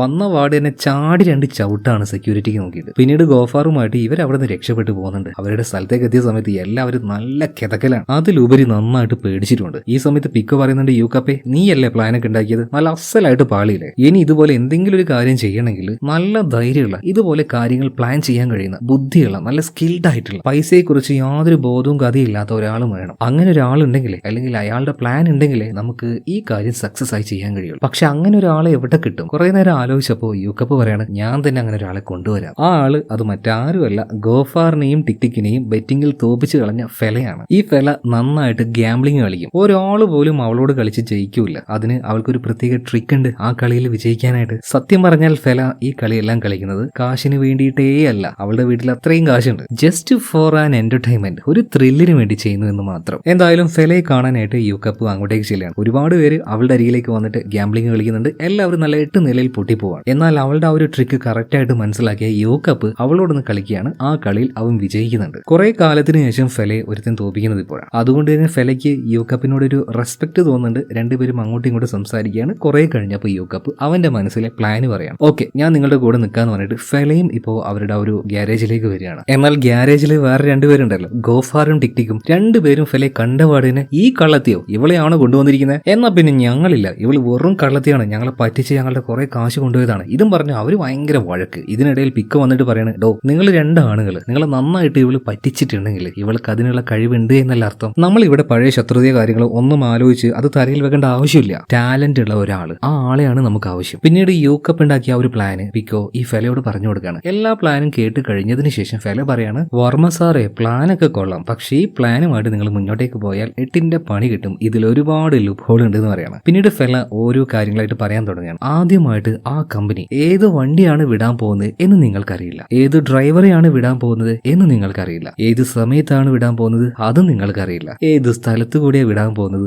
അതും നിങ്ങൾക്കറിയില്ല. രണ്ടാമത് ആ കമ്പനിയിലേക്ക് പോയിട്ട് അവിടുത്തെ വിവരങ്ങൾ മോഷ്ടിക്കുക എന്ന് പറയുന്നത് അബദ്ധമായിരിക്കും. അതുകൊണ്ട് തന്നെ നമ്മുടെ ഈ ടീമിലുള്ള 2 ആൾക്കാർ ആ ഒരു ട്രാൻസ്പോർട്ടേഷൻ കമ്പനിയിൽ പോയിട്ട് ജോയിൻ ചെയ്യണം. അതിനായിട്ട് ഞാൻ മനസ്സിൽ കാണുന്നത് നമ്മുടെ ഗോഫാറിനെയും ടിക്ടിക്കിനെയാണ്. ഇത് കേട്ട പാടിനെ എനിക്ക് പറ്റില്ല എന്ന് ഗോഫാർ പറയണം. എന്നാൽ പിക്കോ പറയണം, നിങ്ങൾ പേടിക്കണ്ടോ, ഞങ്ങൾ കൂടെയല്ലേ. ഈ സമയത്ത് ഫെല പറയണം, പിക്കോ ഇവർക്ക് വേണ്ടി ഡിപ്ലോമ കഴിഞ്ഞു എന്ന രീതിയിൽ ഒരു സർട്ടിഫിക്കറ്റ് ഉണ്ടാക്കി കൊടുക്കും. ഞാൻ എന്റെ അമ്മയുടെ PA വഴി ഇവർക്ക് 2 പേർക്കും അവിടെ ഒരു ജോലി ശരിയാക്കി കൊടുക്കും. അതായത് ഫെല നല്ല റിച്ച് ആയിട്ടുള്ള ആളാണ്. അവളുടെ അമ്മ വലിയ ഏതോ ഒരു ബിസിനസ്സുകാരിയും കൂടിയാണ്. അപ്പോൾ അവളുടെ അമ്മയുടെ ആ ഒരു PA ഉണ്ടല്ലോ, PA വഴി ഇവർക്ക് 2 പേർക്കും ആ ഒരു ട്രാൻസ്പോർട്ടേഷൻ കമ്പനിയിൽ ജോലി ശരിയാക്കുന്നുണ്ട്. അങ്ങനെ അവർ ആ ഒരു കമ്പനിയിൽ ജോലി ചെയ്യുന്നുണ്ട്. പിന്നീട് ഒരു അവസരം കിട്ടിയപ്പോൾ അവിടുത്തെ ഡെലിവറിക്ക് കൊണ്ടുവന്ന വാൻ ഉണ്ടല്ലോ, ആ വാനുമായിട്ട് ഗോഫാറും ടിക്ടിക്കും നേരെ ഇവരുടെ ഗ്യാരേജിലേക്ക് വരികയാണ്. എന്തിനാണ്? അതേ ട്രാൻസ്പോർട്ടേഷൻ വണ്ടി ഉണ്ടല്ലോ അതിന്റെ ഡ്യൂപ്ലിക്കേറ്റ് ആയിട്ടുള്ള ഒരെണ്ണം ഉണ്ടാക്കാൻ വേണ്ടി തന്നെ. അതിന്റെ പരിപാടിയെല്ലാം നമ്മുടെ പിക്കോ നോക്കുകയാണ്. അതുപോലെ തന്നെ കമ്പനിയിൽ ജോയിൻ ചെയ്ത ടിക്ടിക് ഉണ്ടല്ലോ, ആ കമ്പനിയിലെ ഷെഡ്യൂൾ അത് നോക്കി മനസ്സിലാക്കുന്നുണ്ട്. അതുപോലെ തന്നെ ഗോഫാർ ആണെങ്കിൽ കാറിൽ നിന്നും ചുമ്മാ വെറുതെ പുക വരുന്ന രീതിയിൽ എന്തോ ഒരു മെഷീൻ ഉണ്ടാക്കുകയാണ് കേട്ടോ. എന്താണ് അതിന്റെ ഉപയോഗം എന്ന് മുന്നോട്ടേക്ക് പോകുമ്പോൾ മനസ്സിലാക്കാം. ഇതിനുശേഷം ആ ഒരു ട്രാൻസ്പോർട്ടേഷൻ കമ്പനിയിൽ കാണിക്കുകയാണ്. അവിടെ ജോയിൻ ചെയ്ത ടിക്ടിക് ഉണ്ടല്ലോ, അവിടെ ഓൾറെഡി ഉണ്ടായിരുന്ന ഡ്രൈവേഴ്സ് അവരുടെ അടുത്തേക്ക് ചെല്ലുകയാണ്. ചുമ്മാ അവരുമായിട്ട് കമ്പനി ആവാണ്. അപ്പൊ ആ കൂട്ടത്തിൽ ഒരാൾ ഇങ്ങനെ പറയുന്നുണ്ട്, എത്ര നാളായി ഈ കമ്പനിയിൽ ജോലി ചെയ്യുന്നത്, ഇതുവരെയായിട്ട് 10 പൈസ മാറ്റി വെക്കാൻ പറ്റിയിട്ടില്ല. പിള്ളേരും ഭാര്യയാണെങ്കിൽ ഒരേ നിർബന്ധം, ടൂറിന് പോവാന്ന് പറഞ്ഞിട്ട് എന്താ ചെയ്യാ. അങ്ങനെ ഈ പഴയ ഡ്രൈവർ അവിടെയുള്ള ആൾക്കാരോട് സംസാരിച്ചുകൊണ്ടിരിക്കുമ്പോൾ അങ്ങോട്ടേക്ക് വന്ന ടിക്ടിക്ക് പറയണേ, ചേട്ടാ എനിക്ക് നല്ലൊരു ഓഫർ കിട്ടിയിട്ടുണ്ട്, ഫാമിലി ട്രിപ്പിന് പോകാൻ പറ്റിയ ഒരു അടിപൊളി പാക്കേജ് ആണ്, പക്ഷേ എനിക്ക് ആരും ഇല്ല, ഞാനിപ്പോൾ ആരെ കൂട്ടി ഈ പോകണ്ട്, അതുകൊണ്ട് ചേട്ടൻ വേണമെങ്കിൽ ആ ഒരു പാക്കേജ് എടുത്തോ, ചേട്ടൻ അന്നത്തെ ജോലി അത് ഞാൻ എടുത്തോളാന്ന് പറയണം. ഇത് കേട്ടപാടിന് ഡ്രൈവർക്ക് ഭയങ്കര സന്തോഷമാണ്. സോ അന്നത്തെ ഷെഡ്യൂളിൽ ഇയാളാണ് ഡ്രൈവ് ചെയ്യാൻ പോകുന്നത്. അപ്പൊ ആ ഒരു ജോലി ഇപ്പോൾ ടിക്ടിക്കിന് കിട്ടി. അതുപോലെ ട്രാൻസ്പോർട്ടേഷൻ അതിനുവേണ്ടി ആ ഒരു കമ്പനി ഉപയോഗിക്കുന്ന ആ ഒരു വണ്ടി ഉണ്ടല്ലോ, അതിന്റെ അതേ ഡ്യൂപ്ലിക്കേറ്റ് തന്നെ നമ്മുടെ പിള്ളേരെ ആ ഒരു ക്യാരേജിൽ ഉണ്ടാക്കി വെച്ചിട്ടുണ്ട്. എന്താ പറയണ്ടേ, ആ വണ്ടിയുടെ ചേസ് നമ്പർ പോലും അതേപോലെ തന്നെ സെയിം ആയിട്ട് ഉണ്ടാക്കി വെച്ചു. കാര്യങ്ങളൊക്കെ ഓക്കെ ആക്കിയിട്ടുണ്ട്. ഇനി ഇവരുടെ പദ്ധതി അത് നടപ്പിലാക്കിയാൽ മതി. ഇനി ആ ഒരു പെയിന്റിങ് പ്രസിഡന്റിന്റെ ആ ഒരു ഓഫീസിൽ നിന്നും എന്നാണ് മാറ്റാൻ പോകുന്നത് ആ ദിവസം വരെ ഇവർ വെയിറ്റ് ചെയ്യണം. അങ്ങനെ ആ ഒരു ദിവസം വന്നിട്ടുണ്ട്. മാത്രമല്ല ഇത്രയും വിലപിടിപ്പുള്ള പെയിന്റ് ആയതുകൊണ്ട് തന്നെ അത് ട്രാൻസ്പോർട്ടേഷൻ ചെയ്യുന്ന സമയത്ത് പോലീസ് സെക്യൂരിറ്റി ആവശ്യമാണല്ലോ. അതിനായിട്ട് ലേഡി കോപ്പ് അതുപോലെ തന്നെ വേറൊരാൾ, ഇവർ 2 പേരാണ് വരാൻ പോകുന്നത്. അങ്ങനെ പ്രസിഡന്റ് ഓഫീസിലേക്ക് പെയിന്റ് എടുക്കാനായിട്ട് ട്രാൻസ്പോർട്ടേഷൻ വണ്ടി വന്നിട്ടുണ്ട്. അത് ഓടിക്കുന്നത് മറ്റാരുമല്ല നമ്മുടെ ടിക്ടിക്കും അതുപോലെ തന്നെ ഗോഫാറുമാണ്. പിന്നീട് പെയിന്റ് ആ ഒരു വണ്ടിയിലേക്ക് വെക്കുന്നുണ്ട്. വണ്ടി പോകുമ്പോൾ അതിന്റെ മുന്നിലായിട്ട് 2 പോലീസുകാർ ബൈക്കിൽ പോകുന്നുണ്ട്. അതുപോലെ തന്നെ ഒഫീഷ്യലി പോലീസുകാരുടെ വണ്ടിയിൽ പോവാതെ ലേഡി പോലീസും മറ്റൊരു പോലീസുകാർ മഫ്തിയിൽ, അതായത് സാധാരണ വസ്ത്രത്തിൽ ഒരു നോർമൽ കാറിൽ ഈ വണ്ടിയുടെ പിന്നാലെ വരുന്നുണ്ട്. ഈ നേരത്തെല്ലാം ഓരോ ഭാഗത്തുള്ള CCTV വിഷ്വലും കാര്യങ്ങളൊക്കെ യൂക്കപ്പ് നന്നായിട്ട് നിരീക്ഷിക്കുന്നുണ്ട്. ഏത് ഭാഗത്ത് വെച്ച് ഈ ഡ്യൂപ്ലിക്കേറ്റ് വണ്ടിയും അതുപോലെ തന്നെ ഒറിജിനൽ വണ്ടിയും അങ്ങോട്ടും ഇങ്ങോട്ടും മാറ്റണം എന്നുള്ളത് പ്ലാൻ ചെയ്യാണ് ഇപ്പോൾ. അപ്പൊ അതിന് കറക്റ്റ് ഒരു സ്പോട്ട് അവൻ കണ്ടുവച്ചിട്ടുണ്ട്. പിന്നെ ആ ഒരു ഡ്യൂപ്ലിക്കേറ്റ് വാൻ അതിലിരിക്കുന്നത് മറ്റാരുമല്ല നമ്മുടെ പിക്കോ അതുപോലെ തന്നെ അവന്റെ ഗേൾഫ്രണ്ട് ആയിട്ടുള്ള സാറയാണ്. ഇതേ നേരം തന്നെ ഫെല അവളിപ്പോ ഒരു കാറുമായിട്ട് പോകുന്നുണ്ടല്ലോ, ആ കാറിൽ ഒരു സെറ്റപ്പ്, അതായത് ഗോഫാർ പുക പോകുന്ന രീതിയിൽ എന്തോ ഒരു മെഷീൻ ഉണ്ടാക്കിയില്ലേ, ആ മെഷീൻ ഈ ഒരു കാറിന്റെ ഉള്ളിൽ വെച്ചിട്ടുണ്ട്. പിന്നീട് ഫെല ആ കാറുമായിട്ട് ഒരു ടണൽ കടന്ന് അപ്പുറത്തേക്ക് പോവാണ്. ആ ടണൽ കഴിഞ്ഞ പാട് തന്നെ അവൾ ആ ഒരു കാർ ക്രോസ് ഇടുകയാണ്. എന്നിട്ട് ആ ഒരു പുകേന്റെ ആ ഒരു സ്വിച്ച് ഓൺ ആക്കിയപ്പോൾ ഇതിന്റെ ഉള്ളിൽ നിന്ന് പുക വരാൻ തുടങ്ങുകയാണ്. അതായത് കാർ എന്തോ കംപ്ലൈന്റ് ആയിട്ട് അവിടെ സ്റ്റെക്കായി നിൽക്കുകയാണ്. അപ്പൊ അതിലൂടെ വന്ന എല്ലാ വണ്ടികളും അതിന്റെ പിന്നാലെ അങ്ങനെ ആക്കിയിട്ട് അവിടെ വലിയൊരു ട്രാഫിക് ബ്ലോക്ക് തന്നെ ഉണ്ടാവുന്നുണ്ട്. ഇതേ നേരം തന്നെ അതിലൂടെ ആ ഒരു വാൻ, അതായത് ഒറിജിനൽ വാൻ ഗോഫാറും ടിക്ടിക്കും ഓടിച്ചു പോകുന്ന ആ ശരിക്കുള്ള പെയിന്റുള്ള വാനും ക്രോസ് ചെയ്ത് പോവാണ്. അപ്പൊ തന്നെ അതിന്റെ പിന്നാലെ ഡ്യൂപ്ലിക്കേറ്റ് വാനുമായിട്ട് പോകാനായിട്ട് ഇൻസ്ട്രക്ഷൻ ആര് കൊടുക്കുന്നുണ്ട്? യൂക്കപ്പ് കൊടുക്കുകയാണ്. അതിന്റെ പിന്നാലെ തന്നെ പിക്കോയും സാറേയും പോവാണ് ഇപ്പോൾ. എന്നാൽ ഇവരറിയാത്തൊരു വിവരം മഫ്തിയിൽ വരുന്ന നമ്മുടെ ലേഡി പോലീസും അതുപോലെ തന്നെ വേറൊരു പോലീസുകാരനും ഉണ്ടല്ലോ, ഇവർ 2 പേരും ഒരുപോലെയുള്ള ഈ 2 രണ്ട് വാന് കണ്ടപ്പോ ഇതെന്തപ്പോ രണ്ടും ഒരുപോലെ ഉണ്ടല്ലോ കാണാൻ, പുറകാല വിടുന്ന് പറയാം. ഇതേ സമയത്ത് തന്നെ എല്ലാ വണ്ടികളും ട്രാഫിക് ബ്ലോക്കിൽ പെട്ടിടുകയാണല്ലോ. അതിന്റെ ഉള്ളിൽ തന്നെയാണ്, അതായത് ആ ഒരു ടണലിന്റെ ഉള്ളിൽ തന്നെയാണ് ഇപ്പൊ ആ ഒരു രണ്ട് വാനും ഉള്ളത്. അപ്പൊ നൈസ് ആയിട്ട് ഒറിജിനൽ വാൻ ഉണ്ടല്ലോ അതിന്റെ മുന്നിലേക്ക് ഡ്യൂപ്ലിക്കേറ്റ് വാന് പതിയെ കൊണ്ടുവന്ന് വെക്കണം. അതിനായിട്ട് തന്നെ പിക്കോ ചെറുതായിട്ടൊന്ന് വെട്ടിച്ചെടുക്കാൻ നിൽക്കുമ്പോൾ അതേ നേരത്തെ തന്നെ അങ്ങോട്ടേക്ക് ലേഡി പോലീസ് വരുന്നുണ്ട്. അവരെ കണ്ട പാടെ തന്നെ പിക്കോയ്ക്ക് മനസ്സിലായി, ഇറങ്ങി ഓടാൻ പറയാണ് സാറയോട്. സാറയും പിക്കോയും ഇറങ്ങി ഓടുന്നുണ്ട്. അതുപോലെ തന്നെ യൂക്കപ്പിനോടും കാര്യങ്ങൾ പറയാം. എന്നാൽ ഇപ്പോഴും ഈ വിവരം അറിയാതെ മുന്നിൽ ഒരാൾ നിൽക്കുന്നുണ്ട്, ഫെല. അതായത് കാർ ഡാമേജ് ആക്കി എന്ന് പറഞ്ഞിട്ട് അവിടെയുള്ള ആൾക്കാരോട് ചുമ്മാ വഴക്കിട്ടുകൊണ്ടിരിക്കുകയാണ്.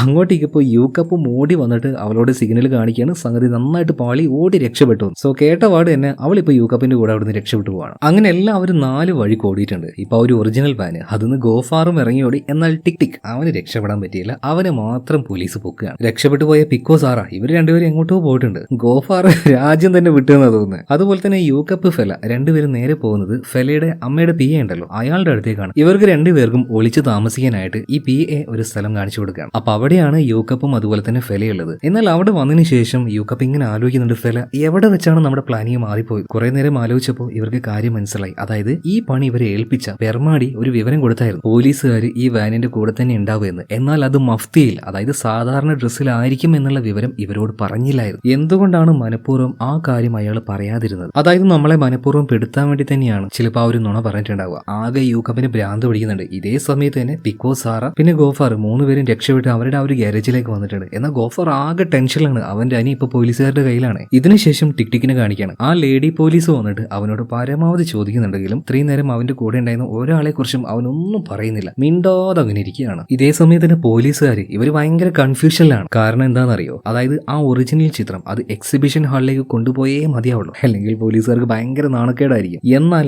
ഇപ്പൊ 2 വാനുകളുണ്ട്. നമ്പറും ഒരുപോലെ, ചേസ് നമ്പറും ഒരുപോലെ, അതിനുള്ളിൽ വെച്ചിരിക്കുന്ന ചിത്രവും ഒരുപോലെ. പോലീസുകാർക്ക് ഇതിൽ ഏതാണ് ഒറിജിനൽ മനസ്സിലാവുന്നേ ഇല്ല. ഇനിയിപ്പോ ഒരേ ഒരു വഴിയുള്ളൂ, ഒരു എക്സ്പേർട്ടിനെ കൊണ്ടുവരിക, എന്നിട്ട് അവരെ കൊണ്ട് നോക്കിക്കുക. അങ്ങനെ ഒരു എക്സ്പേർട്ടിനെ ഇവർ വിളിച്ചു വരുത്തുന്നുണ്ട്. ആ എക്സ്പേർട്ട് അത് മറ്റാരുമല്ല, ഡൈനിയാണ്. ഡൈനി വന്നു കുറച്ച് ടെസ്റ്റും കാര്യങ്ങളൊക്കെ ചെയ്തു. ഒരു ചിത്രം കാണിച്ചിട്ട് പറയാണ് ഇതാണ് ഒറിജിനൽ എന്ന്. അതുപോലെ തന്നെ ആ ഒരു ഡ്യൂപ്ലിക്കേറ്റ് ചിത്രം ഇതിങ്ങനെ വെച്ചോണ്ടിരിക്കാൻ പറ്റില്ല, എത്രയും പെട്ടെന്ന് തന്നെ അതിനെ നശിപ്പിച്ചേ മതിയാവുള്ളൂ, അത് ഞാൻ കൊണ്ടുപോയിക്കോളാം എന്ന് പറഞ്ഞിട്ട് അവൾ അത് കൊണ്ടുപോവാണ്. എന്നാൽ എന്തായിരിക്കും ഇവിടെ സംഭവിച്ചിട്ടുണ്ടാവുക? ഈ വന്ന ഡൈനി ഒറിജിനൽ ചിത്രമാണ് കൊണ്ടുപോയത്. അപ്പൊ പിന്നെ പോലീസുകാരോട് പറഞ്ഞതോ പച്ചക്കള്ളായിരുന്നു. പോലീസ് സ്റ്റേഷനിൽ ഇപ്പോഴുള്ളത് ഡ്യൂപ്ലിക്കേറ്റ് ചിത്രമാണ്. ആകെ മൊത്തം നോക്കുകയാണെങ്കിൽ ഡൈനി അവള് വിചാരിച്ചതുപോലെ സാധനം ഒറിജിനൽ ചിത്രം അവളുടെ കയ്യിലേക്ക് വന്നിട്ടുണ്ട്. ഇതിനുശേഷം ബിക്കോയെ കാണിക്കുകയാണ്. ആളാകെ ഡിപ്രഷനായിട്ട് നിൽക്കുകയാണ്. അച്ഛനെ രക്ഷപ്പെടുത്താനുള്ള കാശും കിട്ടിയില്ല. അതുപോലെ തന്നെ പ്ലാൻ നന്നായിട്ട് പാളുകയും ചെയ്തു. കൂട്ടത്തിൽ ഒരുത്തൻ പോലീസുകാരുടെ പിടിയിലായി. എല്ലാ കാര്യവും പിന്നീട് അച്ഛനോട് പറയാൻ വേണ്ടി ജയിലിലേക്ക് പോകുന്നുണ്ട്. പക്ഷേ അച്ഛനോടൊന്നും പറയാൻ പറ്റുന്നില്ല. എന്നാൽ അൽമാൻസ് ചോദിക്കുന്നുണ്ട് എന്താ പറ്റിയത്. ഒന്നും മിണ്ടാതെ തന്നെ അവൻ അങ്ങനെ നിൽക്കുകയാണ്. ഇപ്പൊ അൽമാൻസ് പറയുന്നുണ്ട്, മോനെ എനിക്കറിയില്ല എന്താ നിന്റെ പ്രശ്നമെന്ന്, പക്ഷെ ഒരു കാര്യം ഞാൻ ഉറപ്പിച്ചു പറയാം, നീ തീയിൽ കുരുത്തവനാണ്. അത്ര പെട്ടെന്നൊന്നും ചെറിയ ചെറിയ പ്രശ്നങ്ങളെ കൊണ്ട് നിന്നെ വീഴ്ത്താൻ കഴിയില്ല. അതുകൊണ്ട് എന്റെ മോൻ തളരാൻ പാടില്ല. അതിനു പുറമെ ഒരുത്തനെയും വിശ്വസിക്കാൻ പാടില്ല.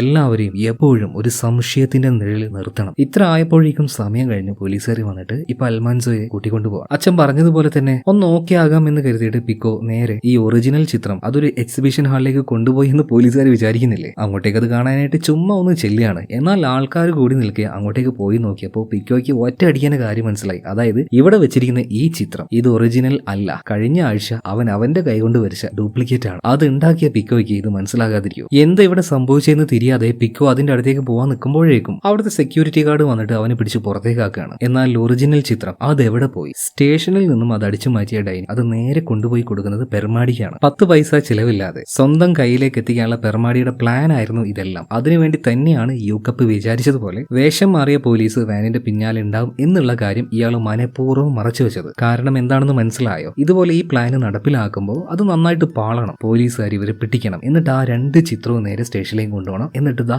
ഈ രീതിയിൽ അത് എന്റെ അടുത്തേക്ക് എത്തിക്കണം. വെട്ടക്കാക്കി തനിക്കാക്കുക എന്ന് പറഞ്ഞ പരിപാടിയില്ലേ, അത് തന്നെ. എന്നാൽ എന്തിനാണ് ഭ്രാന്തമായി ആ ചിത്രത്തിനോട് ഇയാൾക്ക് ഇത്ര ഇഷ്ടം എന്ന് ചോദിക്കുകയാണെങ്കിൽ, ആ ചിത്രം എന്ന് പറഞ്ഞാൽ അധികാരത്തിന്റെയും അഭിമാനത്തിന്റെയും ഒരു സൂചനയാണ്. അതിനോട് വല്ലാത്തൊരു ആശ തന്നെ പെർമാടിക്കുന്നുണ്ട്. മാത്രമല്ല ഈ അടുത്താണ് ഇയാളുടെ ആ ഒരു മന്ത്രിസ്ഥാനം തന്നെ നഷ്ടമായത്. അതിന്റെ പ്രധാന കാരണം തൊട്ടടുത്തിരിക്കുന്ന ഇയാളുടെ മകനുണ്ടല്ലോ, ഒരു പെണ്ണൂസാണ്. എവിടെ തുണി ചുറ്റിയത് കണ്ടാലും നേരെ അങ്ങോട്ടേക്ക് പോയിക്കോളും. അപ്പം മകൻ കാണിച്ചു കൂട്ടിയ ഏതോ ഒരു അറാമ്പറപ്പ് അതിന്റെ പേരിലാണ് ഇയാളുടെ ജോലി പോയത്. എന്നാൽ ഈ ചിത്രം ഇത് മാത്രം വിട്ടുകൊടുക്കാൻ ഇയാൾക്ക് ഒട്ടും പറ്റില്ലായിരുന്നു. ഇതിനുശേഷം പിക്കോയെ കാണിക്കുകയാണ്. ഇപ്പോൾ ആ ഒരു എക്സിബിഷൻ ഹാളിലേക്ക് പോയപ്പോൾ അവിടെയുള്ളത് ഓജി അല്ല, ഡ്യൂപ്ലിക്കേറ്റ് ചിത്രമാണെന്ന് അവന് മനസ്സിലായല്ലോ. ആ കൺഫ്യൂഷനിൽ അവൻ വരുമ്പോൾ പെട്ടെന്ന് 2 പേര് വന്നിട്ട് അവനെ പിടിച്ചോണ്ട് പോവാണ്. നോക്കുമ്പോൾ ആരാണ്? നമ്മുടെ യൂക്കപ്പും അതുപോലെ തന്നെ ഫെലയും. പിന്നീട് അവരെയും കൂട്ടിയിട്ട് പെട്ടെന്ന് തന്നെ പിക്കോ നേരെ അവരുടെ ഗ്യാരേജിലേക്ക് പോകുന്നുണ്ട്. എല്ലാവരും പഴയതുപോലെ തന്നെ ടീമപ്പ് ആയിട്ടുണ്ട്. എന്നാൽ നമ്മുടെ ഗോഫാർ ഇപ്പോഴും എന്റെ അനിയൻ മാത്രം പിടിക്കപ്പെട്ടു, നിങ്ങളൊക്കെ ജോളിയായിട്ട് ചുറ്റി നടക്കുകയാണ്. നടന്നു, നിങ്ങൾ കാര്യങ്ങളൊക്കെ സന്തോഷമായിട്ട് നടന്നോ? നഷ്ടം എനിക്ക് മാത്രമാണല്ലോ, എന്റെ അനിയനാണല്ലോ പോയത്. എല്ലാവർക്കും അവനിങ്ങനെ ചീത്ത പറയുമ്പോൾ കേട്ട് നിൽക്കല്ലാതെ വേറൊന്നും പറയാൻ പറ്റുന്നില്ല. എന്ത് പറയാനാ? ഒരു ചെറിയ ചിത്രം വരെ അടിച്ചു മാറ്റാൻ പറ്റാത്ത ഇവർക്കാണോ സ്റ്റേഷനിൽ പോയിട്ട് ടിക്ടിക്കിനെ രക്ഷപ്പെടുത്താൻ പറ്റുക? ഇതിനുശേഷം ജയിലിൽ കാണിക്കുകയാണ്. അതായത് നമ്മുടെ പിക്കോയുടെ അച്ഛനുണ്ടല്ലോ, അൽമാൻസോ. ഈ അൽമാൻസോയെ കാണാനായിട്ട് പെർമാടി വന്നിരിക്കുകയാണ്. ഇതെന്ത് കഥ? ഇവിടെയാണ് കഥയുടെ മറ്റൊരു ട്വിസ്റ്റ് എന്ന് പറയുന്നത്. പെർമാടിക്ക് ആ ചിത്രം കൈക്കലാക്കാൻ ഇതുപോലൊരു ഐഡിയ പറഞ്ഞു കൊടുത്തത് തന്നെ മറ്റാരുമല്ല, അൽമാൻസോയാണ്. ഇതുപോലെയുള്ള പരിപാടി നടത്തുന്നതിൽ കില്ലാടിയായിരുന്നു അൽമാൻസോ. അതുകൊണ്ടാണ് അവനോട് ചോദിച്ചപ്പോൾ ഇതുപോലൊരു ഐഡിയ അൽമാൻസോ പറഞ്ഞു കൊടുത്തത്. അതിനൊരു കാരണമുണ്ട്. ജയിലിൽ നിന്നും പുറത്തു പോകാനായിട്ട് വക്കീലിനെയും ജഡ്ജിയൊക്കെ സ്വാധീനിക്കാം, അതുപോലെ തന്നെ അവർക്ക് കൊടുക്കാനുള്ള കാശും തരുമെന്നാണ്. എന്നാൽ ഇപ്പൊ ജയിലിലേക്ക് വന്ന ഈ പെർമാടി അൽമാൻസോട് പറയുന്ന കാര്യം എന്താ വെച്ചാൽ, എടാ മോനെ, കാര്യങ്ങൾ ചെറുതായിട്ടൊന്ന് പാളിപ്പോയിട്ടുണ്ട്. നമ്മൾ വിചാരിച്ചതുപോലെ ആ ജഡ്ജി ഉണ്ടല്ലോ, അയാളെ സ്വാധീനിക്കാൻ പറ്റുന്നില്ല. അതുകൊണ്ട് നീ പറഞ്ഞ കാര്യമൊക്കെ ഓക്കെ ആയി, സാധനം എന്റെ കയ്യിൽ കിട്ടി. പക്ഷേ നീ ചോദിച്ച കാര്യം തരാൻ എന്നെ കൊണ്ട് പറ്റുന്നില്ല. ഇത് കേട്ടപാട് അൽമാൻസോയ്ക്ക് അങ്ങ് ഭ്രാന്തെടുക്കുകയാണ്. കാര്യം നേടിക്കഴിഞ്ഞപ്പോൾ കൈ മലർത്തുവാണ്. ചതിയാ. നോക്കിക്കോ, ഈ കാര്യം ഞാൻ എല്ലാവരോടും പറയും. ഇത് കേട്ടപ്പോൾ പെർമാടി ചിരിക്കുകയാണ്. അൽമാൻസോ, നീ ഒരിക്കലും അത് ചെയ്യാൻ പോകുന്നില്ല. കാരണം എന്താണെന്ന് അറിയോ? ഐഡിയ പറഞ്ഞു തന്നത് നീയാണെങ്കിൽ ആ പരിപാടിക്ക് വേണ്ട പിള്ളേരെ അത് കണ്ടുപിടിച്ചത് ഞാനാണല്ലോ. അതിൽ പ്രധാനിയായിട്ടുള്ള ആള് അതാരാണെന്ന് അറിയോ? നിന്റെ മകൻ പിക്കോയാണ്. നീ എങ്ങാനും ഇതാരോടെങ്കിലും പറഞ്ഞിട്ടുണ്ടെങ്കിൽ ഈ കേസിൽ ആദ്യം പെടാൻ പോകുന്നത് നിന്റെ മകൻ പിക്കോ ആയിരിക്കും. അപ്പൊ നിന്നെ പോലെ തന്നെ ജയിലിൽ വന്ന് കിടക്കേണ്ടി വരും. പെർമാടിക്ക്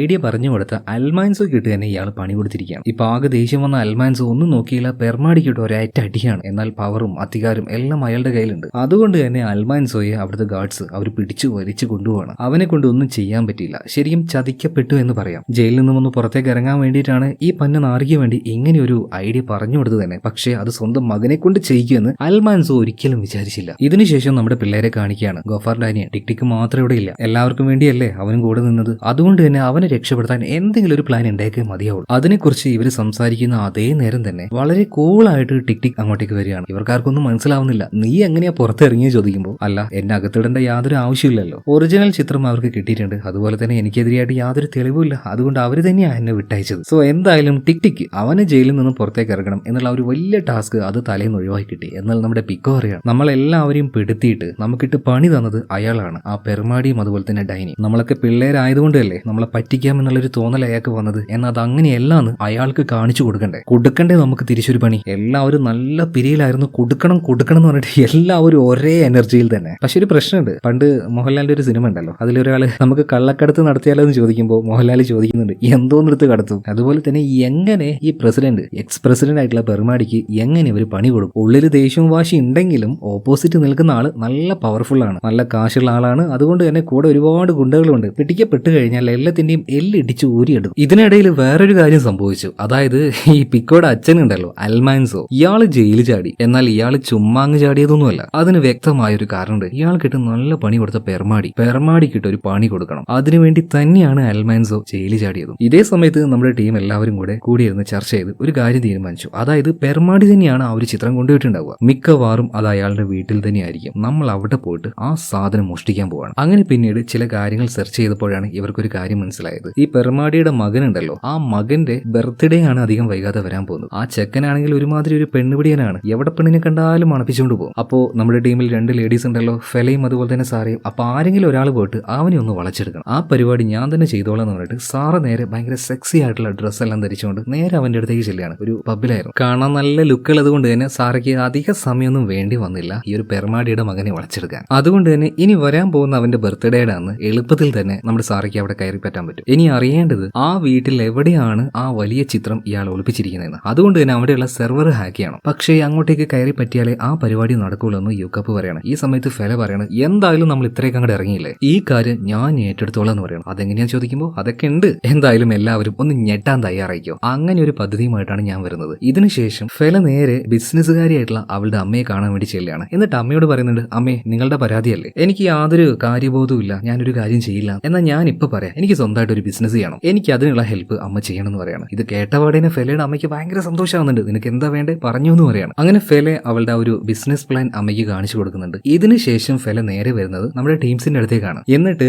ആ വീടിനെ കുറിച്ചുള്ള എല്ലാ വിവരവും, അന്ന് നടക്കാൻ പോകുന്ന ആ ഒരു ഫംഗ്ഷൻ, എല്ലാത്തിന്റെയും വിവരം ഫെല ഇവർക്ക് പറഞ്ഞു കൊടുക്കുകയാണ്. എല്ലാവരും ആകെ ഞെട്ടിപ്പോയി. നിനക്ക് എങ്ങനെ ഇത് കിട്ടിയെന്ന് ചോദിക്കുകയാണ്. ആ സമയത്ത് ഫെല പറയാണ്, അവന്റെ ബർത്ത്ഡേ അല്ല അവിടെ നടക്കാൻ പോകുന്നത്, അത് നടത്താനായിട്ട് ഒരു ഇവന്റ് കമ്പനി വേണമല്ലോ. നഷ്ടത്തിലായിരുന്ന ആ ഒരു കമ്പനിയെ ഞാൻ എന്റെ അമ്മയോട് പറഞ്ഞിട്ട് എനിക്ക് വേണ്ടി ഞാൻ അത് വില കൊടുത്തങ്ങോട്ട് മേടിച്ചു. അതായത് ആ കമ്പനി ഇപ്പോൾ എന്റെ കീഴിലാണ്, അതെന്റെ കമ്പനിയാണ്. അവിടെ ഇവന്റ് നടത്താൻ പോകുന്നത് ഞാനാണ്. ഇത് കേട്ട് എല്ലാവരും ഞെട്ടുന്നുണ്ട്. എന്തുണ്ട് എന്റെ ഫെല നീ പുലിയാണല്ലോ, പുലിയല്ല പുലിയാണല്ലോ. ഇപ്പൊ ഫെല പറയാണ് അയാൾ നമുക്കിട്ടൊരു പണി തന്നെയല്ലേ, ഈഗോ ഹേർട്ട് ആയി കഴിഞ്ഞാൽ ഞാൻ എന്തും ചെയ്യും, നമുക്ക് എല്ലാവർക്കും കൂടെ അയാൾക്കിട്ട് നല്ലൊരു പണി എന്നെ കൊടുക്കണം. എന്തായാലും ആ ഒരു ഇവന്റ് കമ്പനി ഇപ്പോ ആരുടെ പേരില, ഫെലയുടെ പേരിലാണ്. അതുകൊണ്ട് തന്നെ ആ കമ്പനിയിലെ 2 ജോലിക്കാരായിട്ട് ഗോഫാറിനെയും ടിക്ടിക്കിനെയും ചേർക്കുകയാണ്. ഇനി ഇവര് ചെയ്യേണ്ട കാര്യം പറഞ്ഞു കൊടുക്കുന്നുണ്ട്. ഒരു വലിയ പെട്ടിയിൽ യൂക്കപ്പിനെയും അതുപോലെ തന്നെ പിക്കോ 2 പേരെയും ഉള്ളിലേക്ക് കൊണ്ടുപോകണം. എന്നിട്ട് അവർ ഉള്ളിലേക്ക് പോയിട്ട് സെർവർ ഹാക്ക് ചെയ്ത് അവിടുത്തെ ആ ഒരു വിഷ്വൽസിന്റെ കൺട്രോൾ മുഴുവനായിട്ട് നമ്മുടെ യൂക്കപ്പ് എടുക്കും. ഇതിനുശേഷം ആ ഒരു പെയിന്റിംഗ് ഇവർ മോഷ്ടിക്കും. പിന്നീട് അതെടുത്ത് ഇങ്ങനെ പുറത്തേക്ക് പോകുമ്പോൾ സെക്യൂരിറ്റി കണ്ടാലോ, അങ്ങനെ കാണാതിരിക്കാനായിട്ട് അവിടെ നമ്മൾ ആകെ അലമ്പാകും. അതിനിടയിൽ ആ ഒരു പെയിന്റുമായിട്ട് രക്ഷപ്പെടണം. അതിപ്പോ എന്താ ചെയ്യാന്ന് ആലോചിച്ചപ്പോ സാറ പറയണ ഞാൻ തന്നെ എന്തെങ്കിലും ഒരു അലമ്പ് ഉണ്ടാക്കിക്കോളാം. ഇപ്പൊ പിക്ക് പറയണ